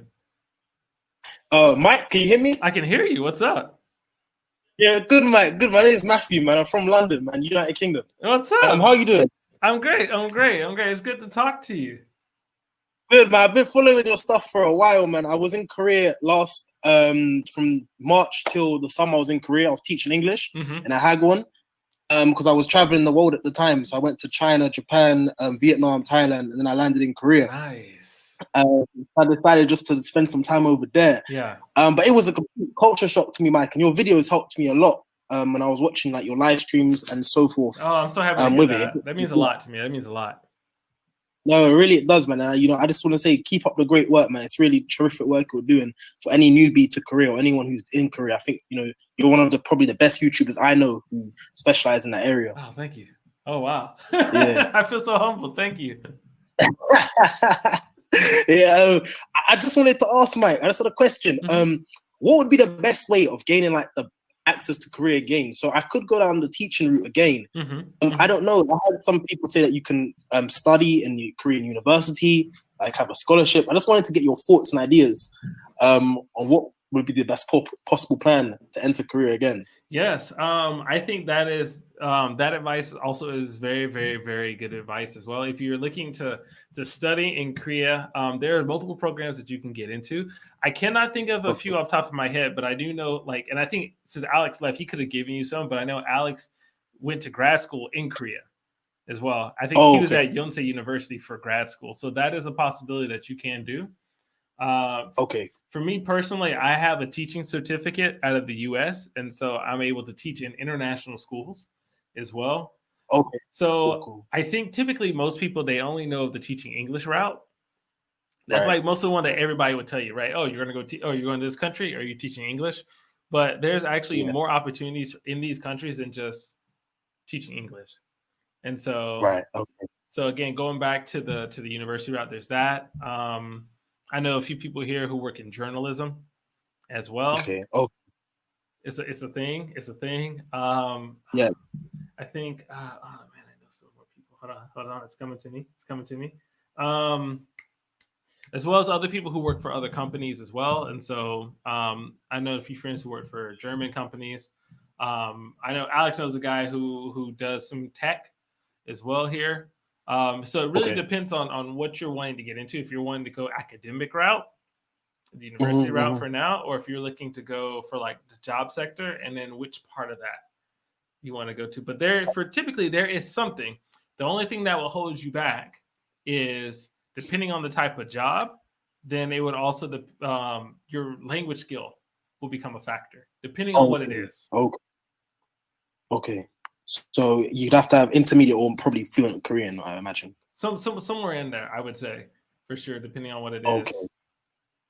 Okay, cool. All right then. Well, that's cool. Oh, go on, Mike. I was like, what were you possibly looking into getting into? Well, to be honest, when it came to teaching in Korea, I was interested in the humanity sides. So maybe it would be history, or maybe something like business, administration, something like that. That was more my preference there. However, I just didn't know. I haven't really thought of any concrete plans as yet. Yeah. And another question I wanted to ask you, Mike, was I don't know if you've heard of the MEX scholarship for Japan. MEX scholarship? Japan have a scholarship called MEX. Yeah. It's like a scholarship you can do in a Japanese university. And in fact, in the summer, my dad and I, we watching Alex your video on Japan versus Korea, and we found it really interesting. And once again, I feel like my heart's in two places, even between there. Maybe Korea or Japan. And I know you've spent extensive time in Japan, so I don't know. I still have some things to figure out. Yeah, I would say if you are having a really tough time choosing Japan and Korea, I have a heart for both countries. And I don't think either country, I can never say don't go to this country because of, but I would say you should go to this country because of. So like for me, the things that I loved about Japan has a very rich culture. Japan has, it's not big. It's like the size of California-ish. It's really cool as far as like its media. So like, you have your anime and all that other stuff, as well as you have some really interesting TV. People are generally pretty nice. Generally, they're pretty nice. With Korea, I find one, it's cheaper, which makes it easier for you to actually save. I find that people here are nice. It's just it looks different. Yeah, because in Japan, like people are nice, but there's also this thing in East Asia called I don't know what it is, obviously in all Asian languages, but I know in Japanese is called tatemae honne, which is like it's the whole visual of the iceberg, where it's like here, but then like below the water, it's like here, and typically that refers to like people showing their emotions. So like I may say this to you, but I really mean this. And I know that's one thing in Japan, right? Where it's like you ask me, do I want to go? And I'm like, yeah, I want to go. But in my mind, like, I really don't want to go. And so later I'll cancel on you just so I don't go. But that's the thing, right? But yeah, Korea, I find Korean people to be more straightforward with how they feel, which I appreciate that. I really like that. As well as I find Japanese people are very outgoing, but Korean people are super outgoing. I find they're also conservative, so depending on where you fall in that, if you might like that or not. So yeah, there's so many things that are really amazing about both countries. I would say for me right now, my home is here. As much as I would love to live in Japan, my home is here. I like being here. I'm doing well here. I'm flourishing here. Beautiful. And the same can happen to you too. Right. Okay. I was going to ask my last question, my penultimate question, because I know many people may want to be asking as well. What would you choose between Korean or Japanese as learning languages? I know you speak both. Which one do you think's more useful and you could say better in your eyes? That's a good question. I would say, very good question. I'm thinking now. If you had the choice between Japanese and Korean, Japanese, your language will be strong. It's easier to speak and to hear and listen, I think, because with Japanese, linguistically, there is no consonant at the end of a syllable. It always ends in a vowel. So it's easier for your tongue, especially for English speakers. It's easier for your tongue. Versus Korean, the bottom character sometimes can be a consonant. And that can change the next syllable that you say, which is called pachim, which if you study Korean, you'll learn about pachim. But yeah, that makes speaking Korean harder. But reading Korean is super easy because there's only 26 characters. Versus Japanese, you have hiragana, katakana, and you have 2,000 plus kanji combinations. Yeah. Okay. So for me, I learned how to read Korean when I was in 10th grade. But I ended up learning how to speak Japanese in university and read Japanese in university. Okay. So, I see. They both have their advantages and disadvantages in a sense. They do. So really it depends on if you are willing to study Chinese characters extensively, Japanese is good. It's good. If you don't mind, so the writing for Korean is pretty quick, but the speaking is a little bit harder for English speakers because just the way it just is built. But you really like Korean, Korean's a good route. But I gotta say though, in learning one, it made it easier learning the other. Okay, I understand. Okay. Mike, thank you very much for taking the time out, man, just to address my questions and everyone else's, man. I just want to say, keep up the great work, man. I mean that. You're one of the realest YouTubers out here when it comes to Korean information. I just want to say you're gonna get more subscribers in the future, man, as you continue to work. So thank you very much for the time you've just given up in your day. Thank you very much. Yeah, I really appreciate that, and I appreciate you coming through and just kind of talking with me again. This is like a really human element to just doing it, and so you took your time to come here and talk to me, so thank you. Thank you, man. Thank you very much, man. Yeah, peace, brother. Thank you. Yeah, you take care of yourself. Thank you. All right, that was thank you, Matthew Tia, for coming through. I really appreciate that. Such a good conversation. Looking at here, I see you guys in the chat. I see y'all in the chat. And loving y'all in the chat. I see. Did I get to vote for Georgia runoffs? Daryl, I didn't get a chance to because I'm registered in North Carolina. So trust me, I was like kicking myself for that. I really wanted to vote for Georgia. But yeah, my address on file is in North Carolina. So yeah, I didn't get a chance to. Oh, that's unexpected. So we have a new guest up in the house. I didn't realize it. This first time he's on here, which he should have been on my stream, but that's my fault. We got the man, the other legend. You know him, the King of England himself. They just don't know it. We got Xander. Hey, yo, this is so cool. What is up? We got Xander. Yeah, this is really cool. I'm really intrigued by this. It is really cool. Oh, by the way, thank you. Yeah, we got some money. Well, yeah. Thank you, Cape Town. We got the 5,001 with this. If Alex had to pay a lot of money to go for his cab, we're gonna slip him at least 2,000. Nah, he went and got the subway, so he doesn't need no money. You see that? I get on, and the money rolls in. That's how it happens. Alex needs to do better, bro. He needs to do better, fam. Yeah, he hasn't earned you any money, so. Yeah, I mean, no, but Alex, you need to do better. Alex is still in the chat. You need to do better, Alex. You need to. He should be on the platform right now waiting for a train. Do better, Alex. You know, Alex actually technically could still be here. He just needs the link. That's all he needs. Oh, he could be on his phone. He could be on his phone. He could be on his phone. So Alex, why are you not on your phone? Wait, that means Danny could have come in on his phone as well. He technically could, yeah. Alex is still here saying, great studios, Andy. Thank you.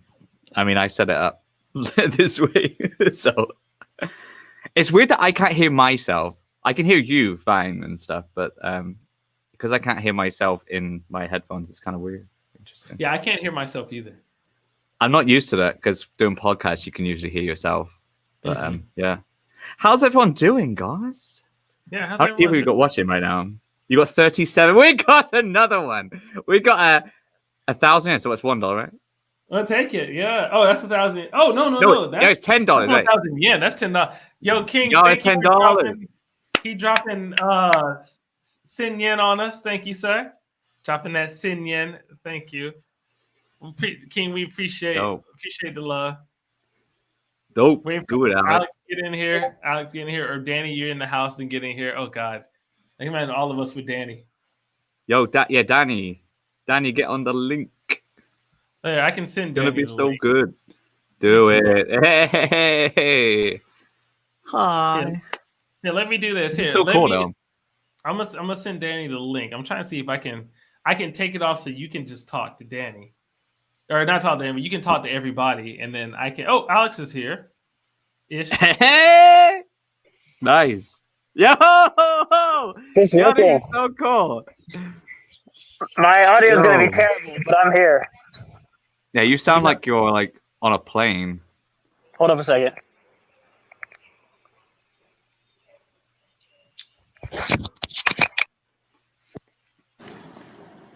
Does this work at all? Yeah, we got another $10. Darrell G, 1972. Daryl, thank and you. Cape Town 360 guy. Choo choo dono train. Yeah. Got it. Thank you. Since Alex is taking the subway, we don't need to give him any money. So yeah, true. Oh no. Alex, Kim wants to ask you a question. Read it out for me. Go ahead, Kim. Ask your question. We're gonna throw up on the screen so Alex can see it. Huge shout out, by the way, to Cape Town, my man Morgan. Thank you, brother. Got Dale dropping the $10. Thank you, y'all. And we got King dropping the sin yen. Oh yeah. Dropping the 5. Y'all, we appreciate Very cool. it. Oh look. Oh, by the way, this is from Sunny. Oh, who that? Who that? And she says you are very Devak.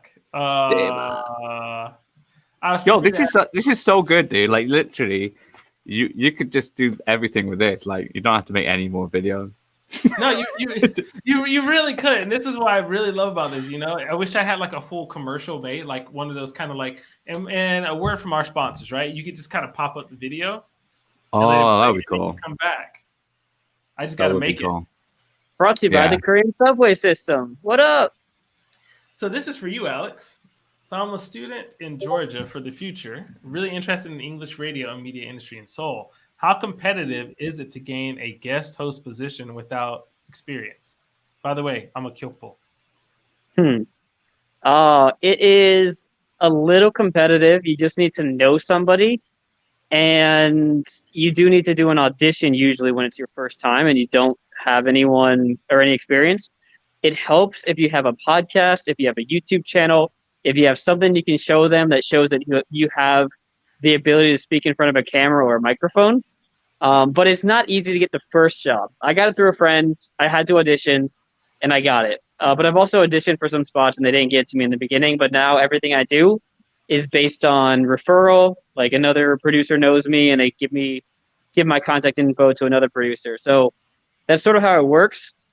You can get in without experience if you're a natural and you're good, or you have an expertise. Like oftentimes they want a guest who knows travel, who knows food, who knows Korean language, Korean culture, whatever it may be. That's how you get your foot in the door in the beginning. And then after that, you have 2 guest spots, 3 guest spots. Then maybe one day you become a host. So that's usually how it works. Yeah, I got my first radio job because Alex quit his. Yeah, he quit the spot, so I took it over, and then I quit later, and then he took it back, or someone else took it. Yeah. Dang, I wish I could have even. See, that's the thing. Like, I wish they had like radio spots out. You know, everywhere I've lived, I haven't had a chance to really hop on the radio. The only time I've done radio was when Alex invited me on. Yeah. You can do it, I reckon. Hey guys, I gotta peace out. The train's gonna come get loud, and I can't talk like this on the subway. So yeah, true. We gotta do this with headphones in the future, I can walk around and be on the stream. This is great. You really could. Yeah. Cool, man. All right. That'd be awesome. See you guys again. All right, later, man. I'm just gonna remove you so you can stay here. I just removed Alex. Alex is still here. unless Alex just completely cuts out. I'm looking at Alex's face right now. He's looking at me like, really? He's like, what? You cut me? No, never mind. Alex just waved. He just said, bye. Yes. Yo, we got 150 Swedish krona from Sefi Hashmi. Thank you, Sefi. Sefi's been following me for even before I was married, man. Thank you so much for this. Yeah. Thank you so much for the donation, y'all. We really appreciate that. Thank you. I'm glad you really appreciate it. I ain't getting on that money. I don't appreciate it all. When I see you, I'm treating you some food. Yeah. Do it. That'd be awesome. But yeah, this is really good. I'm actually really I just can't stop talking about how impressed I am about this thing. It's amazing. I'm glad if you were Is it expensive? No, this is the I mean, there's a free version and then there's like a version. I forget how much it is to pay, but it's not a lot, I don't think. But at least if it is, it's like for a year. I think it's like $100 for the year. And can you change the size of the questions when they come up on the screen? That I don't know. Yeah, because they're always really big. I always thought if they were a bit smaller, it would look nicer. But I see. Oh, that's just Xander, me. Oh. We have someone we have a question to answer. That's right. Go ahead. All right. Hello, Devin. How you doing? Hey, what's going on, guys? Can you hear me okay? Oh, we can hear you crystal clear. Perfect. I can hear him. You probably can't hear me, though. Like to say, this has been an awesome stream ever since the beginning, man. So props to you. This has been an awesome experience from so many different people calling in, having their questions, kind of answering it. This has been awesome, man. So just thanks for that. Thank you so much. We really appreciate the love, man. And trust me, this was a gamble. We didn't know how it was going to turn out, and it turned out really well. Yeah, this is hopefully you get more. Like this has been like I said when Alex and Xander was on, this was like the Avenger assemble of like Korean YouTubers, man. You got to get more people on this and just do like a round table. Yes, that's actually a good idea. Thank you. Absolutely. We're gonna take that idea actually. It'd be so good. 24-hour stream. Yeah, so I just had a quick question for you. Because it's I'm living in Korea right now too, so it's getting kind of late and I got to go to work in the morning. But I just wanted to ask you, so like as far as COVID restrictions, so here in Korea, they've actually been really, really good with their and this one, Xander, you can feel free to chime in too on your experience. But as far as COVID restrictions, like how have you been kind of coping with all the different restrictions? I know I've been talking to my mom back in the States and things like that. And it's basically like in the US, they've basically kind of given up, especially in California. So here in Korea, they're a little bit, a lot more kind of restricted and for good reason.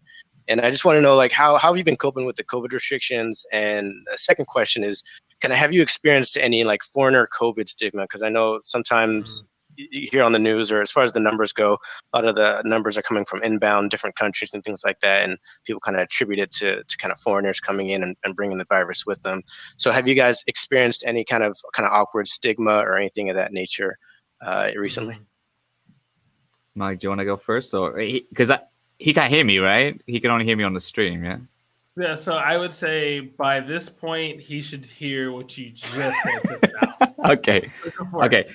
I mean, I might as well go for it. I think, to be honest, I got you. Cool. To be honest, for me, it's just more frustrating just having things closed, like the gyms are closed.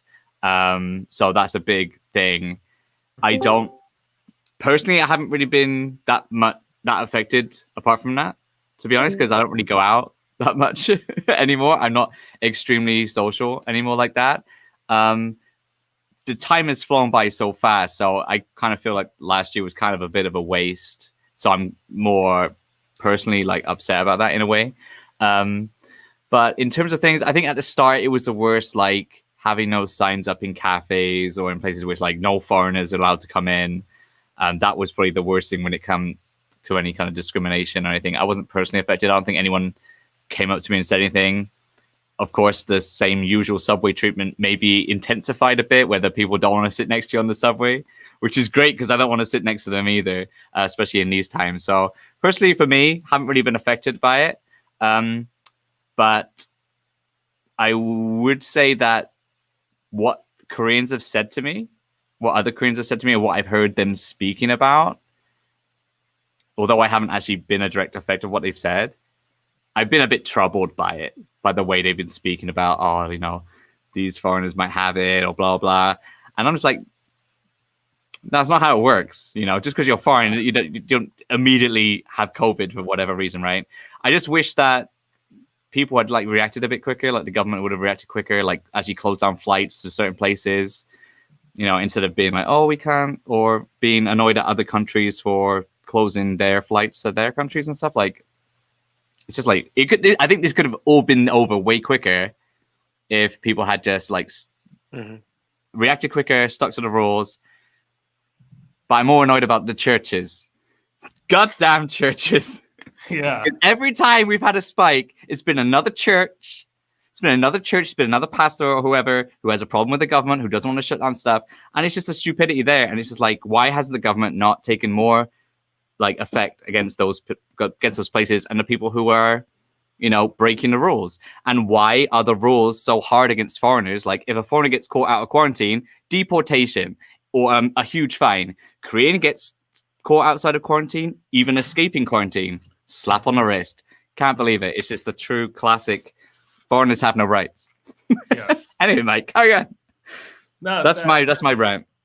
I mean, I had nothing really added to that. I mean, that was a good rant. I just got to say, the one thing, like, I haven't really experienced anything personally, but the one thing that has frustrated me, and for those who out there, you might not know how like Korea does its levels, but I know you know just because you live here. I'm wondering, why has Korea not the government implemented a level 3? At this point, it's like it's almost like they're afraid to do a level 3, like where they just shut everything down. But instead, they're like, okay, we're going to level 2. Okay, we're going to do a 2.5. Now we're going to do a 2.5 plus. It's like, God, just go ahead and do the level 3, because what they're doing is like, I feel also they are, and this is just my personal opinion, is that they're kind of picking and choosing where they want to do the lockdown, like what they want to lock down, what they don't want to lock down. Because my wife was sharing with me a picture of Everland. I think it was around. Oh my God. It's a theme park, right? Yeah, the theme park. And it was full. Yeah. It was full of people. But I can't be in a room with my friends if it's more than 4 of us. But yet you can go to Everland and it's just a good. Yeah. Do you think do you think it might be had something to do with like they just don't want the economy to be crippled, to cripple the economy or anything like that? I'm not sure. It's all money. I think honestly, because Everland is owned by Samsung. Lotte World is owned by Lotte. So I think money plays a big part of it. And, you know, Samsung probably has a good amount of people from the government in their pocket as well. So yeah, in short, to agree with you, or just in short, yeah, I do agree with you. I think a big part of it is the economy. They don't want the economy to tank. And then there also are going to be, I mean, the people who obviously have enough power, they're going to let them slide. But it's like 2 weeks shutdown. Yeah. So like a year and a half or 2 years of like this. Economy it's goes. so bad. Yeah, I think like I can't really be too. Oh, sorry, Xander, I didn't hear you. It's okay. I didn't hear you either. It's really bad. This delay is not good. But yeah, like I was saying, like sorry, Xander, I'm like the delay. Oh, no, go ahead. No, go ahead. Okay. So but yeah, I was saying that I can see the economy point, but I can't be too. Like I got here in March of this year, and so I came here like right when the restrictions were really kind of kicking off and things like that, and the different levels, and we were actually in a really things were actually looking up around, I want to say maybe April, May, June timeframe. And you know, it actually looked like we were gonna get out of this thing in a pretty good spot. And all things considered, if you compare Korea to other countries and things like that, it's actually holding up pretty well. So I can't really fault the Korean government for doing the things they are. But yeah, you're definitely right how they kind of pick and choose what they want to open up and what they don't. It just seems kind of a little what's the word for it? But it's kind of just doesn't seem smart, where you can do some things here and not here. But like you said, I can't sit. Like I remember, what was that restriction they had on New Year's for like 5 people, or like around Christmas, New Year time, you can't have more than 5 people in a room or something together. And it was like, what the heck does that have to?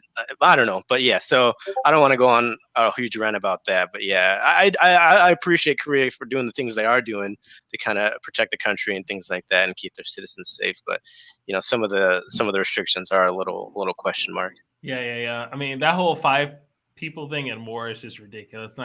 And I think I said, I can't remember who I said it to, but I find the government very reactive rather than proactive. So it'd be like when something blows up here, they're like, okay, no more of that.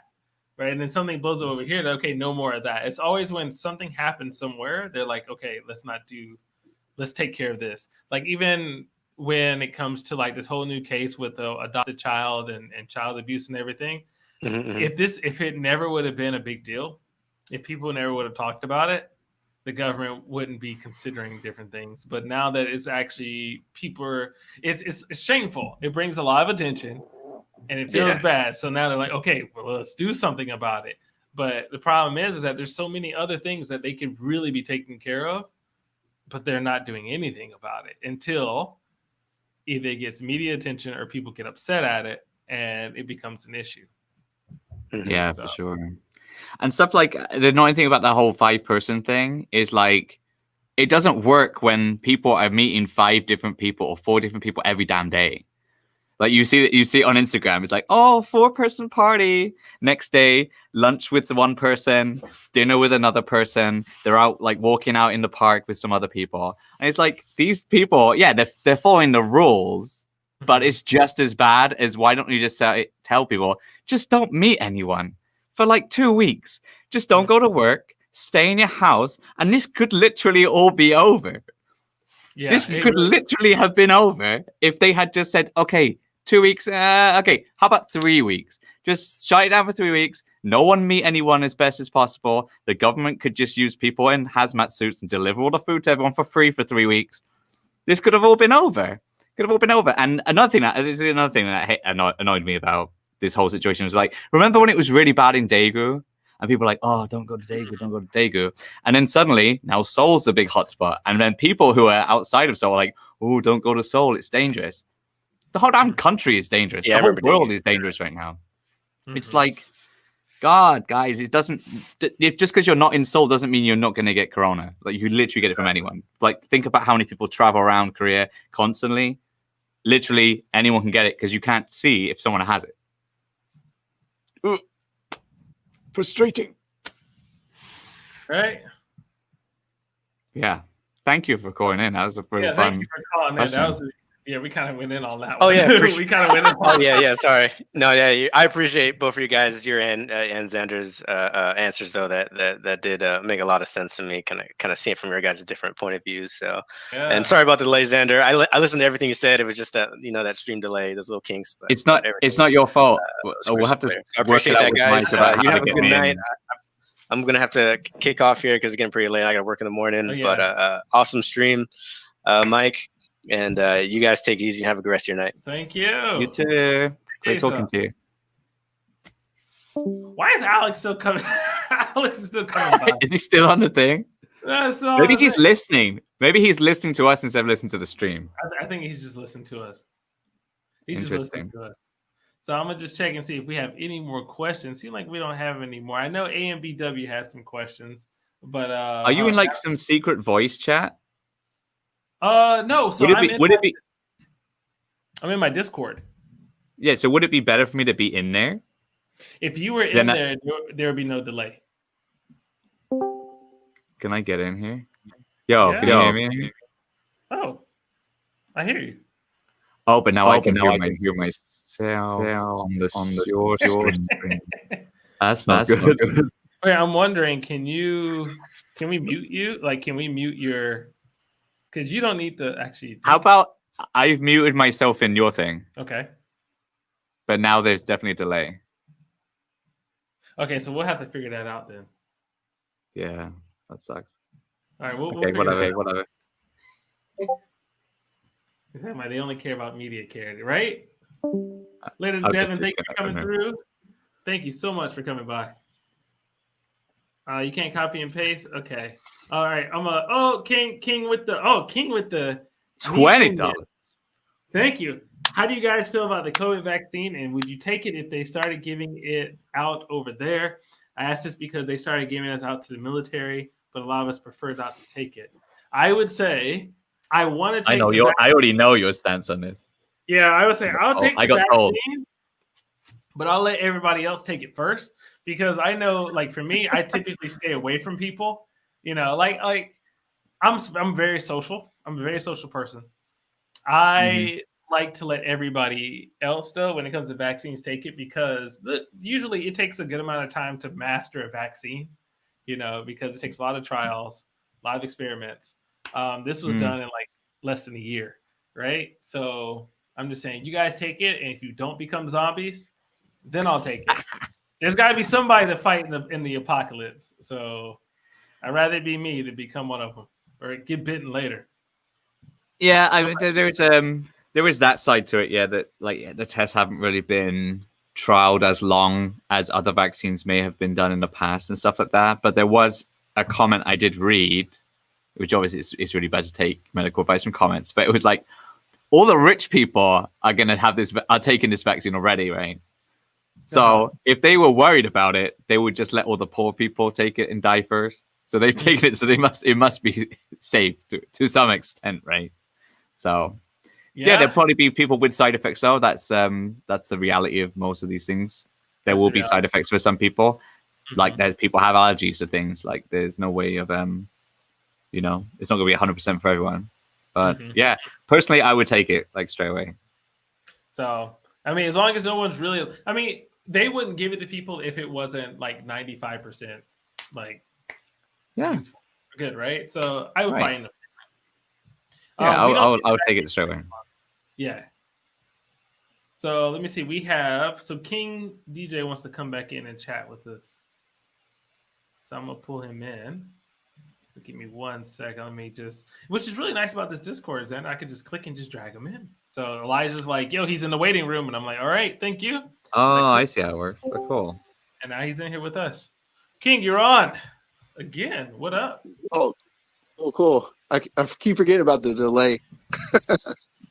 What is up, brother? Welcome back. Dude, you've been with us the entire time. Yeah, I have a off day today, so because I work as Navy police, so we rarely get a lot of off days. So you kind of pick the best time to like stream. Oh, good. Nice. I'm glad. Very cool. I may put Alex in here with you if you don't mind, because Alex is in the waiting room. Oh no problem. Okay, so we're gonna go ahead and pull Alex in too. All right, so now, Alex, you're also live, Alex. Alex? Yeah, speaking. Alex will chime in at some point. If you don't mind me asking, what part of Japan are you in? Have you heard of Sasebo, Japan? No. Yeah, you said it's south of Fukuoka, right?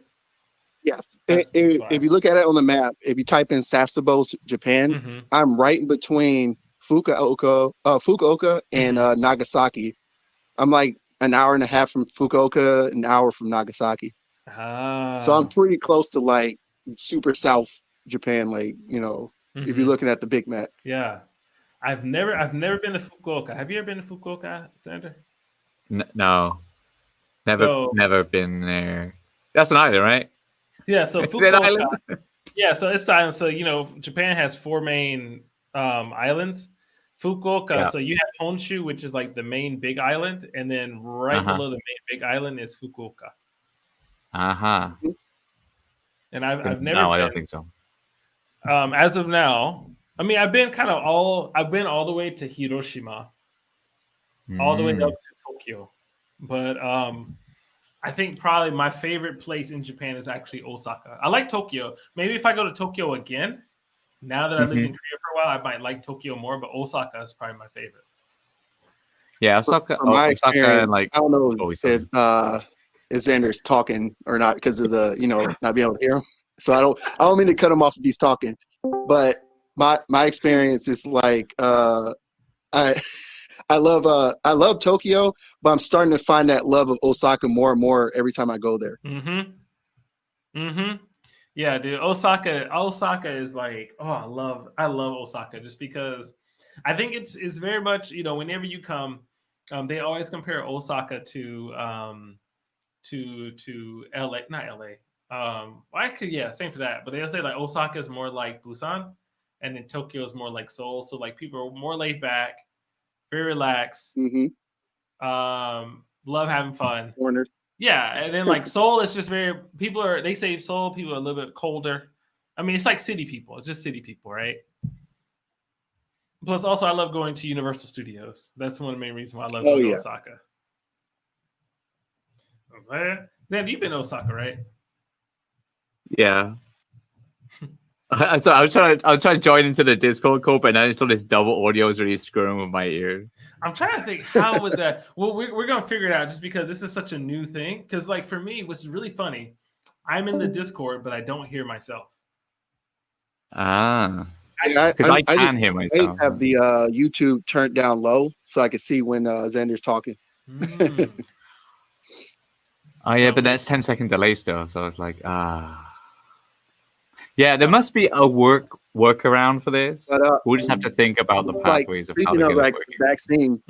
I don't know if you guys know this, but over here for the military, they have so backstory. The vaccine has to be like super cold before it can like be transmitted to people and stuff like that. And for it to come to Japan, they can only get a certain amount of vaccines over here, and they've managed to get some of them to Sasebo, and it's not like a lot.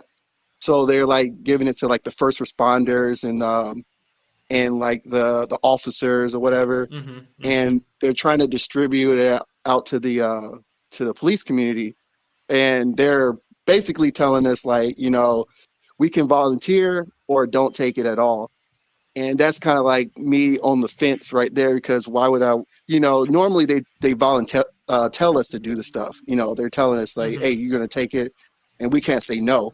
But now they're saying like, it's a volunteer thing. So for me personally, I prefer not to take it, because as soon as like the elections were over, they just found these magical cures. It was like 4 different ones. Yeah. And then,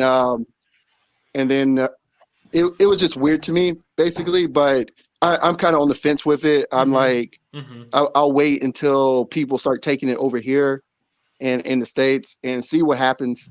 And if nothing too bad happens, then I'm good to take it. But even if I take it right now, I still can't travel anywhere. I still can't go out and do the stuff that I want to do.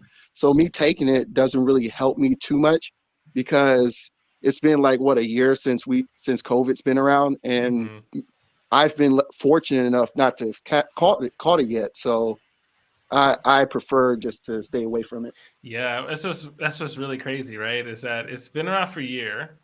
Even if you take it, everything is still shut down. So it's not like you're gonna be traveling. It's not like you can like hop over to Korea just because you've taken the vaccine, right? It's still going to take a little bit of time for they to be like, oh, you taking the vaccine? All right. Or like you have some kind of like stamp on your passport or whatever they decide to do, right? They'll be like, okay, that'll be good. Yeah, you can come through, and then they'll let you in. And so I mean, I guess when it comes to like those kind of incentives, they're not there yet. I guess it's more of like, I don't know. If you get the vaccine, then like, I guess you still wouldn't be like, you can go around anywhere you want to go. And then like be around people who have COVID.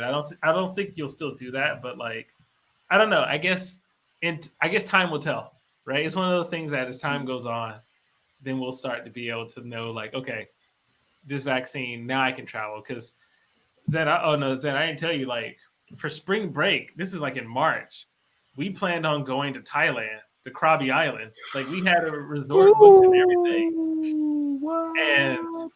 And we had to push it back 2 or 3 times, and that was like $500 to $600 to go to Krabi. You should have just gone. To be fair, seeing how everything's gone, you should have just gone. because we had a trip planned to Japan end of That's feeling the suck February right there. time. I feel the pain because I paid for tickets for Korea, so hurts. Yeah. So we had this trip to Japan planned, and we canceled the flights and stuff because we thought, what if we get stuck over there? What if they stop the flights coming back to Japan, from Japan to Korea, and now we have to like stay for like a month or 2 weeks in Japan on our money, which we didn't have at the time. So it was like, oh God. So we just canceled it. But to be fair, looking at the whole like timeline of things, we could have just gone and come back and would have been fine because there was no enforceable quarantine at that time. So, oh well, shame. But yeah, we should do a road trip of Japan. You down for that? I am down for that. Can we get like a camper van, one of them drivable camper van thingies, like a huge one with like 4 people? Hi, onegaishimasu. And we go from the top to the bottom. Hi. Let's do that. That would be fun. That would be sick. Figure out how to drive on the left side of the road. Oh, I can do that. It's easy. Okay. Oh, I'm from England. Yeah, good point. That would be sick, though. It would be so good. I think so. By the way, I kicked Alex. So, he wasn't saying anything. True, he wasn't saying anything at all. I think we might have a new question coming in from Chibi. This will be the first lady asking a question tonight. Okay. She waiting in the waiting room? She is. We're checking. She's typing to us now. I think she's coming in the waiting room. Okay, yeah, she's coming in the waiting room. Okay, yeah, she's coming in the waiting room. Okay, so we got it coming in. It's so funny. Okay. Yeah, I'll just drop out then. Okay. And let her ask a question. Okay. All right, brother. We'll catch you soon. Oh yeah, I'm gonna stay with you until you close out. So. All right. Thank you. Oh, no problem. So we're losing King, but we're getting somebody else. Oh yeah. We got. He's back. Right, Guess who's back? Back again. Thank you again. In his COVID house. So much disease here. I can hear it. I know. It's echoing in the rooms. So we got some. Can I call in? Yes, Chibi, you can call in. We're ready to have you in. Elijah, our man, is going to put you in a waiting room, and then from there we are going to put you in the chat. So we're looking forward to having you in here very soon. So I'm gonna just keep kind of eye on the chat, see who's coming in. Cam Thomas says Alex is killing me. Could you just keep coming in and out? He just keeps coming back. You can't get rid of me.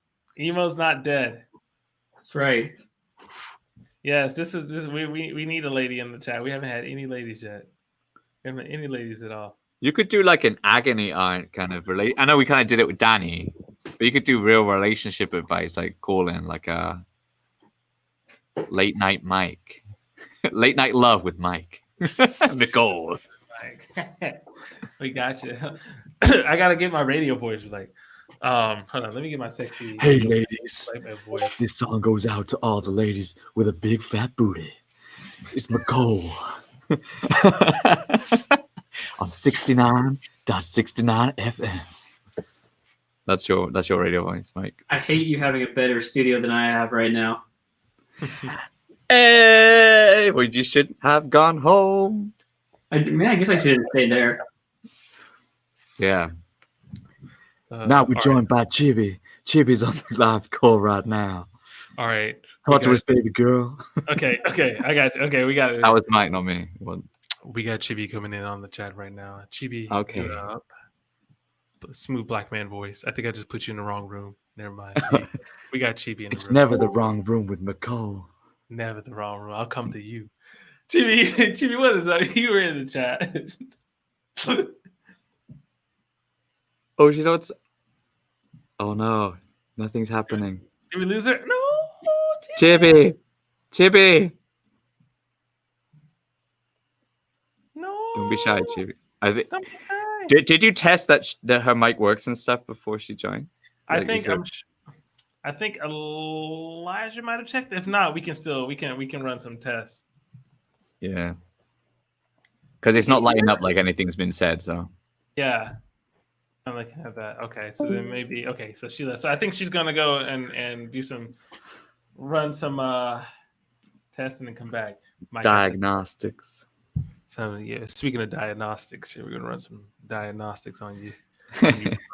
Anyway, Alex is bored again. I'm trying to watch and read comments here. I'm struggling. Here, okay, I'll pop this one up on the screen. What made each of you come to Korea, and why are you all staying here for so long? So long. What? So a long. decade is long? A decade is long? That's like a third of your life, Alex. Yeah, that's a lot. I've been in Asia more than a third of my life, if you include Japan. Wow. I'm barely American. I can't even make videos about America anymore. Why did you come here, though? I came here because of a university business school trip through East Asia that included Japan, Korea, China. And I liked Japan and Korea. My professor was a Korean, and he was like, hey, if you want to learn the language, you should be an English teacher in Korea. And I was like, okay, 1 year after college, no problem. And why did I stay so long? I'll answer it after you guys answer why you guys are here. I came after getting hooked on K-pop on the late 2011, early 2012.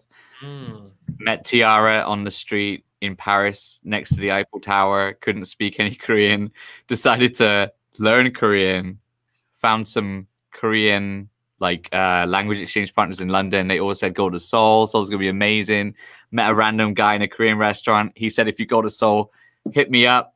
Went to Seoul with one of my best friends. We had the best 2 weeks ever. This guy took us clubbing every night, VIP tables. We had whole bar bottles. Like every night is a pregame to the club. VIP girls drinking all the time for 2 weeks. I went back to London. I was so depressed. I'm like, I need to move here. So I quit my job as a VFX artist and became a teacher. And luckily I got placed in Seoul, and everything else is history. I will say, when I came here with my professor, we were put right in the middle of Hongdae at a hotel. And we were at the whole bars, and it was like the best 10 days. My 21st birthday, which is a big deal for Americans, was in Hongdae. So pretty awesome. Dang. That does sound legit. Dang, I just came to teach at an international school. Loser. That was it. I met this man. This man met Tiara. Yeah. This man met Tiara. So I'm sure you're like, Min and Unjong, I think. You're like, yo, girl, can I get your number? Got a picture and an autograph. I should try and find that picture, actually. Gotta be somewhere. I think I met any K-pop. Sorry, have we met any K-pop stars? Have you never met like Amber or Brad or anything? Never met Amber, anyone? Amber's the one from the FX. rapper. Yeah. No, why? Is she in the circles? Yeah, she's not in my circle, but she's in our friend circle. So like we run across her sometimes. Not me often. But she's in the foreigner community too. Like she knows people in the foreigner community. Oh, So- I didn't know that. I need to become friends with Amber. I hear this. Yeah, she seems pretty. Wait, where did she grow up in the U.S. or something? Because I know she's pretty. Kelly, I think. Okay, yeah, that's a stupid question. She's Okay, like yeah. what? She's Chinese American, maybe. She's so Oh. cool. She's one of the coolest people in K-pop. Yeah, I have to. I got to run into her. But, hey, what up, Amber? She's one of the coolest. I loved her. She was great when I met her. Sorry, I don't know. So We did Chibi's a back whole. on the- It's about Amber, right? Yeah. Yeah, I did the whole. We did a whole convenience store challenge thing. Yeah, I told you, everyone is one friend away from someone famous. Like Mike, you know, Xander and Happy did the convenience store challenge with Amber. That was Amber. How is Amber like this tall? I mean, it's pretty short, yeah, I guess. Well, a lot of people are very short. So. That makes sense. Okay, yes, I remember that video. Oh, so we got Chibi on the line. Chibi ready to get in here and Hey, talk Chibi! to me. Chibi, hold on. Sorry, she's like, she can't hear herself, so Chibi's waiting. So, Chibi, if you can't hear yourself, that's fine. As long as you look at the stream, you can hear us. All right, Chibi, come on in. So, Chibi, you are now live with us again. What is up? Nope. If you can't, We if got you can't, make... $5. Oh, we okay, can I hear heard. it, Chibi. Oh, say it again.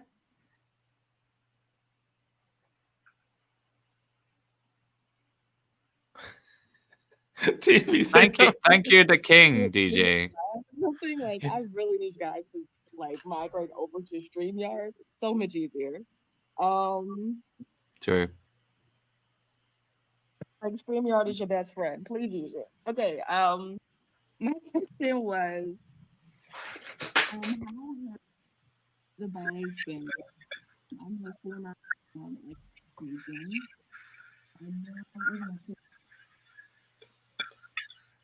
It's like the phone is getting further and further away as the question goes on. Yo, invite people to StreamYard, dude. It'd be so much easier and there'd be no lag. Okay. And you can kick them out afterwards. It'd be so much quicker, right? Okay. Hold on. We can't hear anything. We can't hear anything. This is the worst thing ever. At this point, so Chibi, would you hate us if we actually invited you to StreamYard? I just sent you a link. So if you click that link, you'll actually come directly to us. Like we'll see you and everything. What? So this went from being a radio show to actually a talk show. So now if you click that link, then you'll actually be like, we'll see you and everything. You actually want me to come on? Okay. Just like yeah, come on in. Oh. I am not face ready to be on screen. Well, you can turn off your camera. You can turn off your camera. Okay. Oh, no. Can you see that? Okay. Who that, Xander? Focus cut down. Who is it? I'm trying to find where. Florida. You see my link? I'm trying to find your link. I can't. And we'll get you in here. I think. There's me. There's you. That's young you. That's young Xander.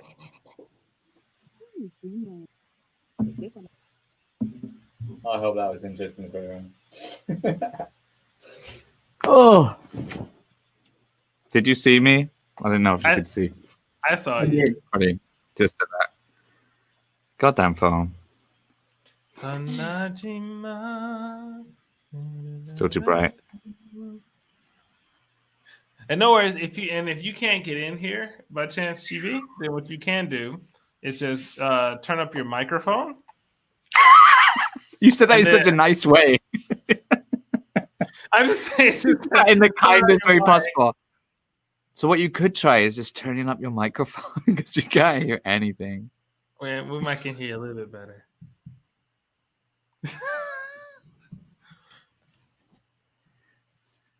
Watch it be really, really loud now. She'd be like, "Hello!" And it's just like, "Hey!" Oh, there she goes. All right, so we're gonna add it to the stream. She's in here chilling. There she goes. Hey, there she goes again. Or because it's sort of like an echo going on. I'm sorry, guys, but StreamYard, I appreciate it. I can totally mess with StreamYard. So thanks. It's nice. All right, so what I'm gonna do is I'm gonna kick you from the from the Discord. That way you don't hear the echo as much. Okay. There'll be another echo. Yeah. There you go. Okay. How's my sound now? Because I know you guys were like going in on me about the sound. How is it now? Sounds so good. Oh, you can shoot. Okay. Great. All right. So I've been following you guys for a little bit, or Nicole, like as you said, I've been following you for a little bit. Former expat in Beijing. Hey. So I guess my question was, I know a lot of people like to glitter and fluff around the fact that there are just outright like racist things that are really done, particularly in the teaching circuit. I know back in Beijing, like there were outright like advertisements that would just imply blacks don't apply. We're only looking for white teachers. They didn't really care about the quality of the teacher, just as long as they were white. I'm not sure how strong that is over in Korea, being that I've been looking to actually teach in Korea as well. And I have many friends that have taught in Korea that have seen sort of similarities between those type of things. And even with COVID now, with such, I don't know how bad the influx of teachers have affected Korea per se, but I know it really hit China hard.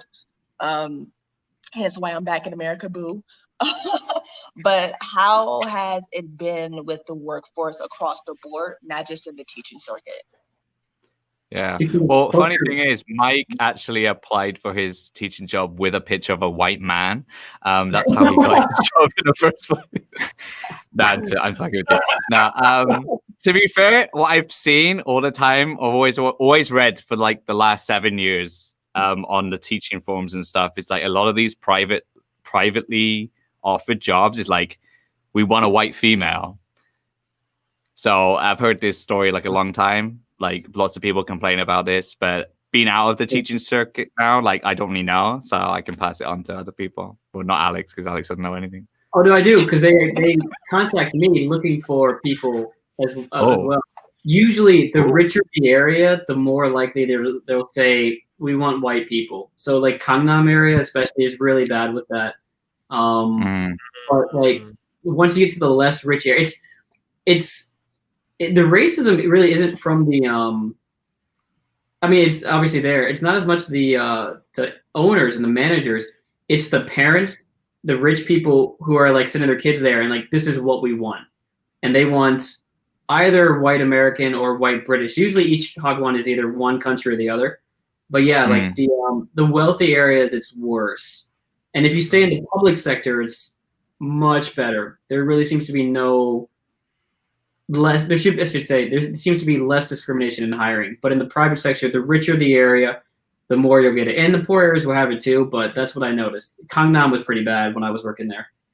So pretty much, it sounds like Korea is sounding a lot like China 2.0 to me, because they kind of do the same thing, and and at this point, it's just a lot of, it just seems like just very, very ignorant. Actually, I'm not gonna say ignorant, because ignorance when you're doing something that you don't realize you're doing it, and stupidity is you have the knowledge but you still choose to do the dumb stuff. So I think there's just so many similarities, and it's like, dang, Korea sounded like China 2.0 in a lot of aspects to me. It's like, dang it, do I really want to deal with that? Because in my experiences dealing with the teachers in the circuit in China, different parts of China, some of the best teachers and some of the teachers that really were amazing were usually looked over because they weren't white. And it's just amazing to me how, and I kind of look at Korea with the side eye sometimes, because it's like, this isn't China. Your internet is not blocked.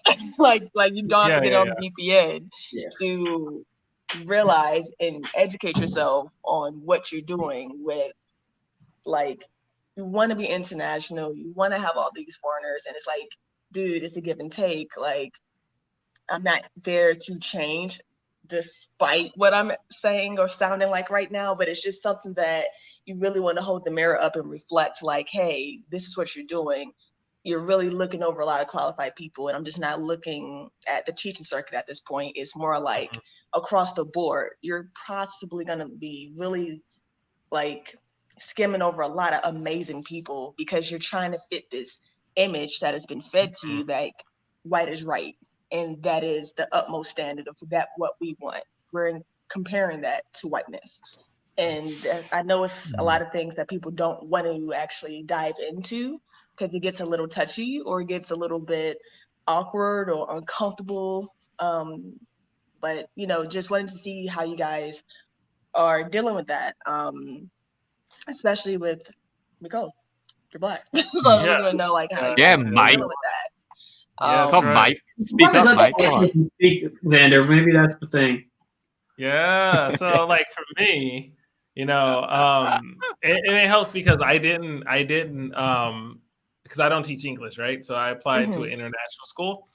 And so, like, my supervisors, none of them are Korean. All of them are also Western, right? So that helps a lot too, right? But also I can say that a lot of our clientele is Korean.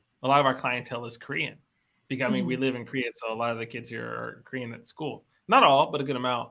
And I've noticed that they more discriminate against Koreans and Asians more than they do in foreigners. And the reason why is because, and this is the big jump, is that when you're at an English teaching school they want something that seems very Western, right? So then they're like, okay, this Korean Americans blonde don't agree. hair, Okay. blue-eyed, yeah, right. They want this blonde hair, blue-eyed person, right? Just because that is the image of America, or even England, right? Those are like, I feel like the two, or like I'll throw in Canada too, right? Those are like the three, right?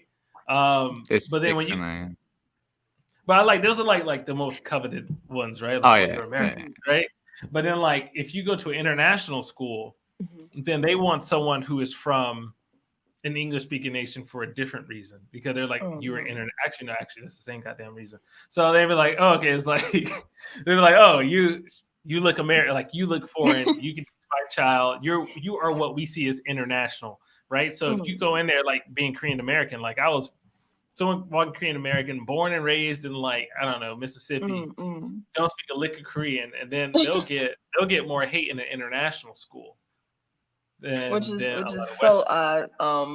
Like It's even during my time in China, like they're you always kind of like figure out the ones that love to pseudo flex. That's what I call it. Like how they try to like put on this mask of, oh, I'm so traveled and well traveled, and I know my stuff about these Americans and these international people, but yet when they see me, they're like, oh, Africa, right? I was like, that's cute, but no, if you actually knew, I'm like, thank you for telling me that you're actually not as well traveled as you appear, because clearly, if you listen to how I speak and just notice how my behaviors are, clearly American as hell. So it's like, sorry, hon, like if you were so well traveled and so just known about the world, then you would know that there's more to America than white people. And it's like, listen to the accent, like even in America, there's many accents that we have, but you get the gist. And it's like, okay, you want American teachers, but yet you're using British tools, like you're using British books and everything. Like the vernacular is different. Speaking of British the grammar's tools, different, the spelling's different, but yet you're asking for American teachers and you don't even know the difference between British English, American English, Aussie English. Like it's different. The nuances are different. And it's like, you're so used, like it just gets to the point where it's like, oh, you're doing this because you're flexing. You're trying to flex on people that are like, you're trying to impress. you're pseudo flexing in front of your peers. I get it. But if you're gonna pseudo flex, do it correctly. like at least have like, because then you end up looking silly when you actually called out for it. Like, no, that's not it. And even with COVID, I don't know how hard you guys got it hit with the stigma, but when I was in China, I was there pre-COVID, during COVID, and during the current de-escalation of COVID. But when it was really getting rampant over there, I don't know if you guys heard about the situation in Guangzhou, where they were really they were kicking a lot of continental Africans out of their homes. Yes, I heard of that. Like they were treating them like pariahs, and we were just looking like, wait a minute, what do Black people have to do with this virus? Like somehow, some way, we were the people of choice to blame for the whole entire virus. And I was in Beijing, and it started crawling into Beijing as well with that type of mentality. I had people that would actually like get off elevators when I came on, like, foreigner, African. I'm like, okay, that's great. I am a descendant of them, but I'm clearly American, but okay, that's not nice. And it was just like, how in the hell did we get the blame, or how did we become the scapegoat for COVID? What happened to this Wuhan thing? Like what? Like it just completely came onto the Black people. So they didn't care where you came from. They was like, oh, you're Black. COVID. I'm like, wait, what? When did this occur? You know, it's like, does that make sense to you? Like, I've been here the whole time. Like, what are you saying? Yeah, for the whole entire like years I've been here, I haven't even stepped foot in America like in over 2 years. How did I come to this? Like, a lot of us don't even like really go back and forth between America that much. Like, if anything, we're traveling like country hopping within Asia. So it's like, what are you talking about? And it's rough, right? Because I know, like, I don't think we experienced anything like that here. I remember seeing it on the news. but I remember seeing it. What? No, we got the whole thing, like, you know, the whole like English teachers being banned from Itaewon. Did that happen? Oh, yeah, like English teachers were losing their jobs, and they were being questioned if they even went to Itaewon, which is the foreigner area, because there was a breakout there. So that means that every foreigner apparently has to go to this place, apparently, according to Koreans. And if you had gone there, even gone through on a bus, like you could lose your job, and people had to sign like forms in their school saying that they wouldn't go there, and if they did go there, they would be like the consequences would be on them, and if they had to leave the country, then they had to pay for everything, blah blah, or the contract stuff would end. Like that's crazily racist. And the thing would be like, if you guys got blamed for Ebola, anyone with black skin was banned from going into like when the Ebola thing was going on. That's pretty much how that went down. That's the JR how pub it in went down. Itaewon was like, no people, like if you're black, like you have Ebola, you're not allowed in. It's like, what? That's kind of how it went. Like and a lot of people had this assumption that it was just going down in southern China. Wrong. Like it creeped into the capital, and it was like, even with restaurants, we were going, like my brother and I were going, well, my play brother, were going to a restaurant, and they literally stopped us and was like, no, COVID. I was like, excuse me? So with us being as petty as we were, we took out our phones, started recording, because face is a big thing. So we were like, oh, you want to act an ASS? All right, fine. We'll put you on blast. Record. They're like, no, it's okay. How? I'm like, So don't backpedal now. You did some very messed up stuff. We're gonna put you on blast about it. We're trying to eat. We're hungry.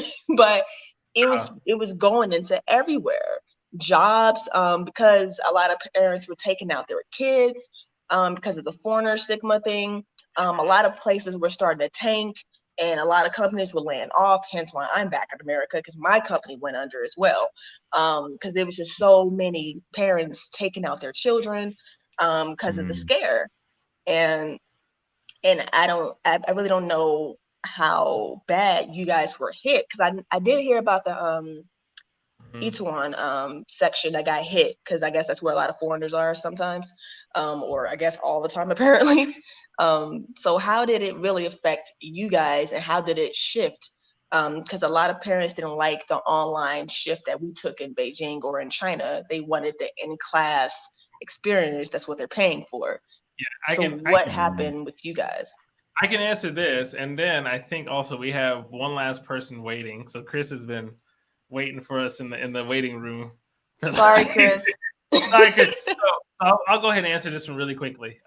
When we shifted online, a lot of parents were very pissed about that. Like, I mean, it was kind of like it was one of those things that they had to learn to understand, because there was really, everybody's arms were tied when it came to that, right? Like there was nothing you could really do, but at the same time, like some parents were like, yo, can we get refunds? It's like, no, because what? Like we're still, there were a lot that were asking for refunds too. Like, why would you ask me? Like, we're still working to teach your kid. Why would we give you your money back? Thus, it would make it a free service. Yeah, you're not getting free service. Yeah, what? That's ridiculous.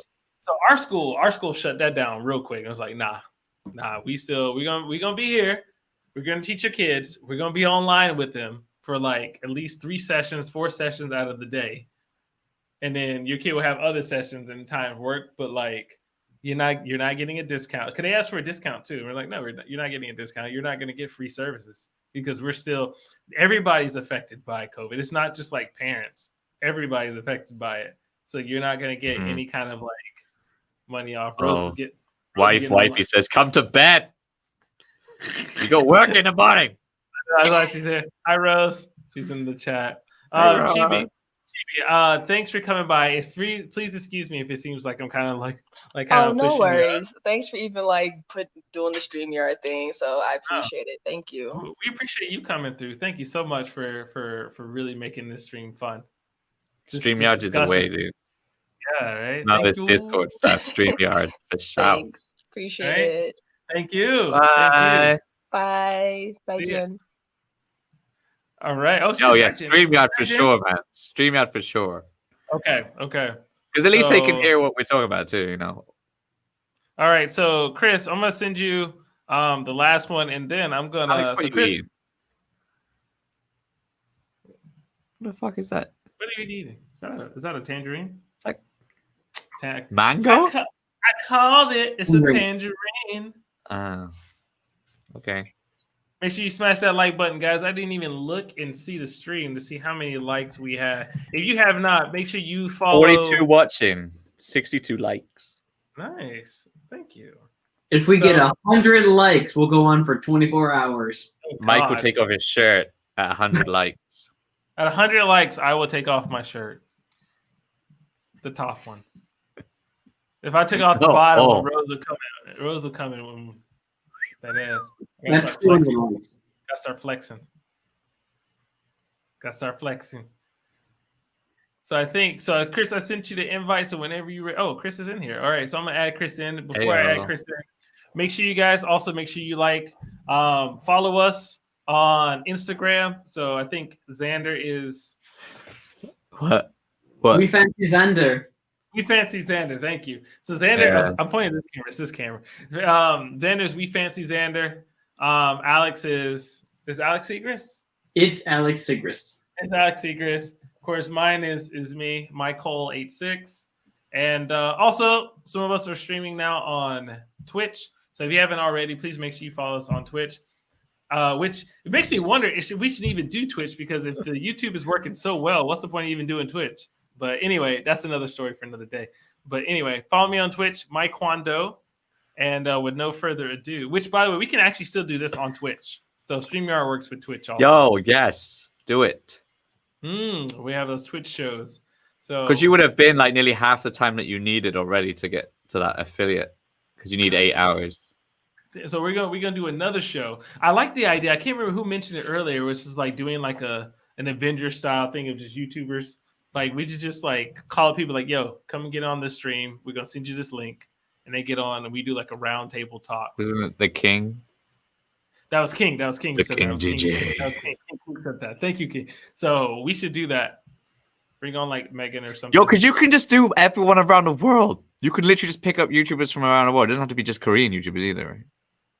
You actually correct. If you could stay up long enough, you could just follow the time zone going through like 8 p.m. in every country and just pick them up. Dang. Let's do it 24 hours. Let's do it. Let's do that. I want to get on Ryan Higa, man. Sorry, I'm just a fan of Ryan Higa. You're dreaming, bro. I'm sorry. I'm just a fan of Ryan Higa. Anyway, all right, so we got Chris. Sorry, Chris, I'll shut up now. Hello, guys. Hey, what's up, Chris? Hi, Chris. Hi. Where are you calling from, Chris? I just have a really quick question, and it was how hard is for a foreigner to open a small business in Korea? Ooh. That's a good question. Oh, what kind of business? What kind of business is it? I don't know this one.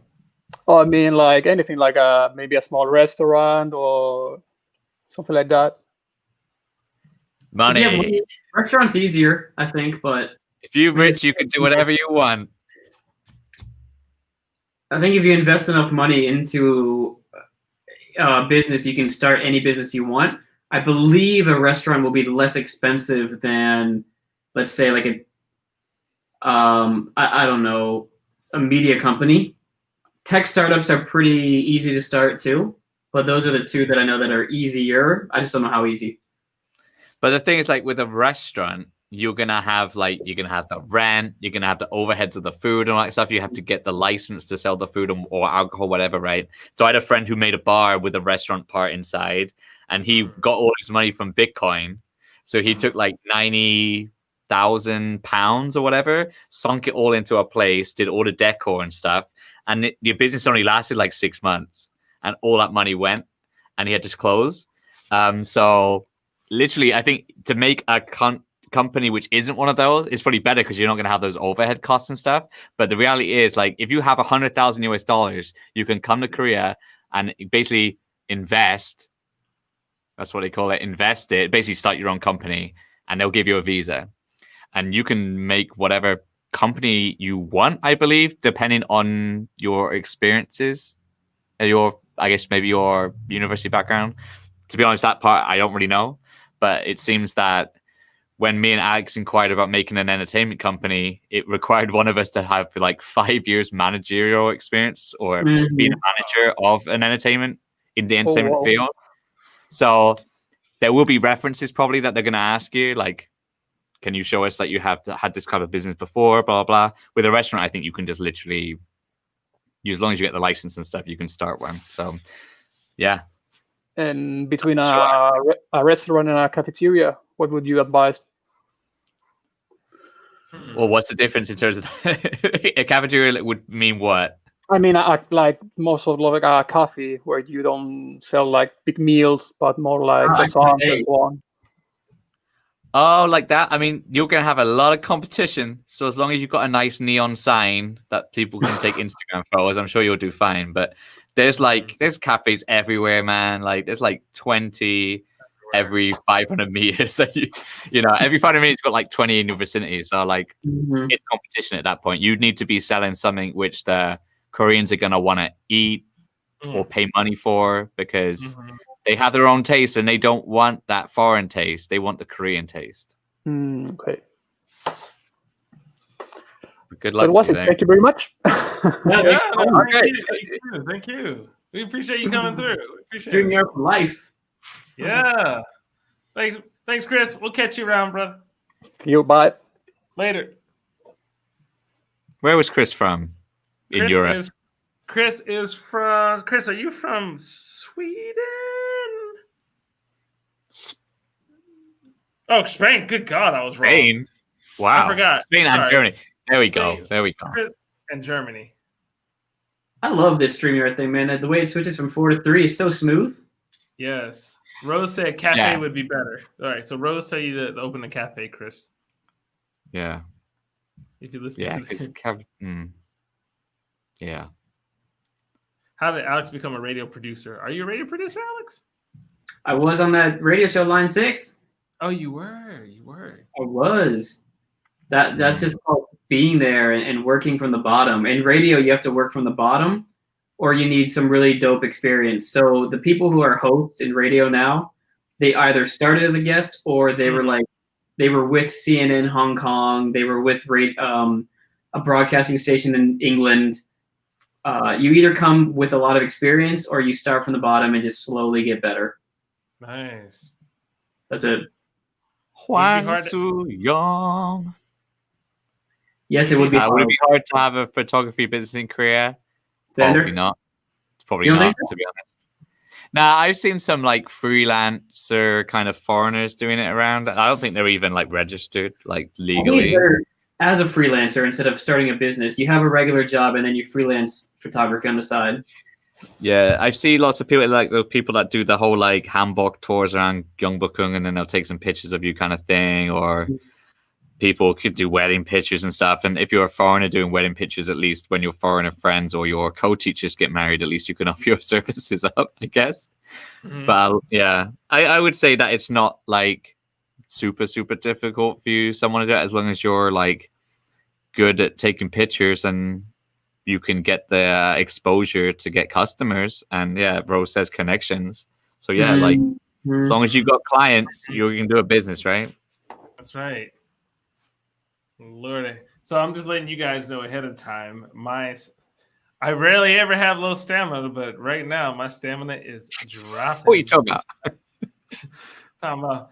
I'm getting tired. Have another drink, Mike. Have another drink. 3 hours at least. 3 hours. Just one more drink, Mike. One more. Add some ice in that drink. This is my whiskey.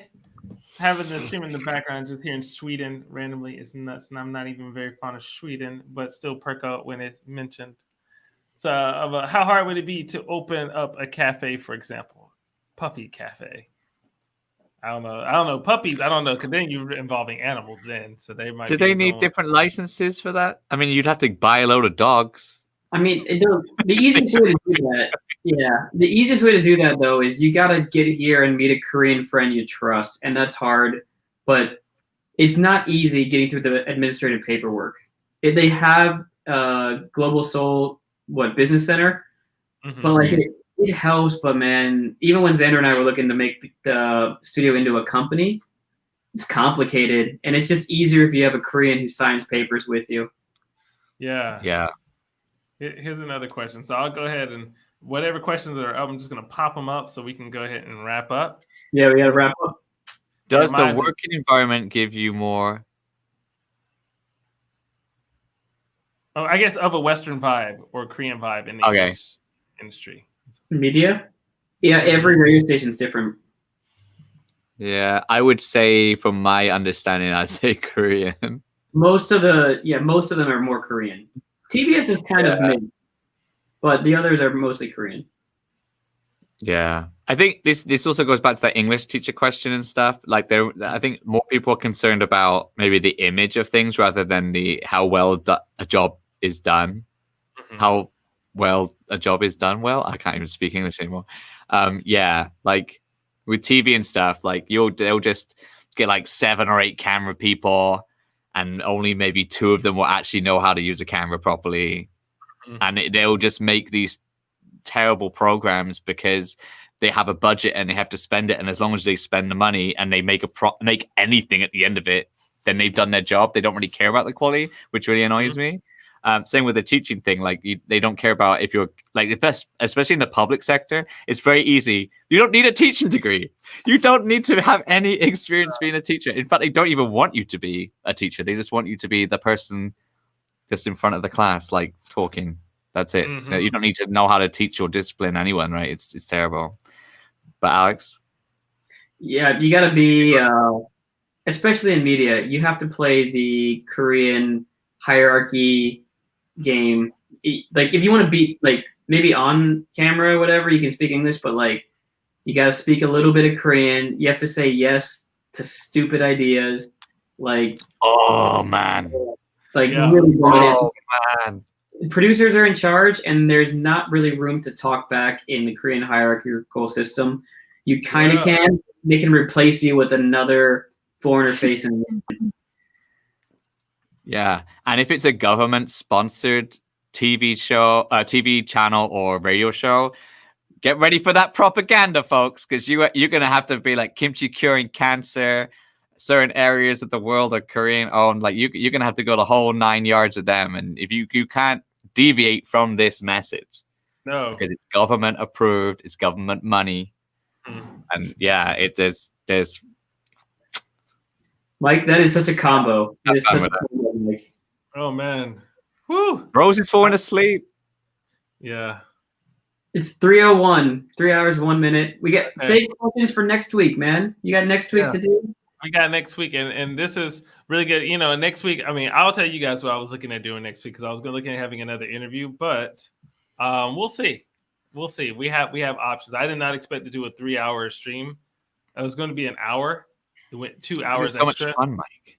It is really fun. So easy with me, right? It's so easy. Xander, 6 hours, 7 hours.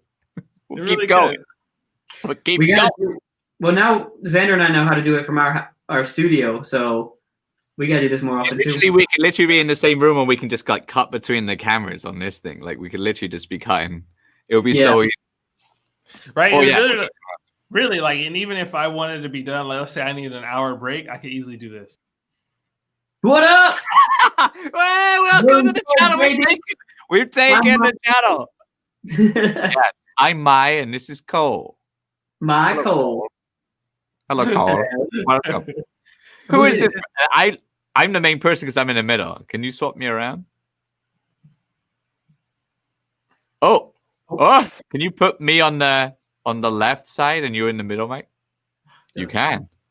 Wait, this is more like it. This is very better. Because now I'm looking lovingly at you. So. Well, the thing is though, I like Mike on the left because it feels like a talk show. Because in like on TV talk shows when you're making out, it's gross. It's gross. Wait, hold on. It's gross. Wait.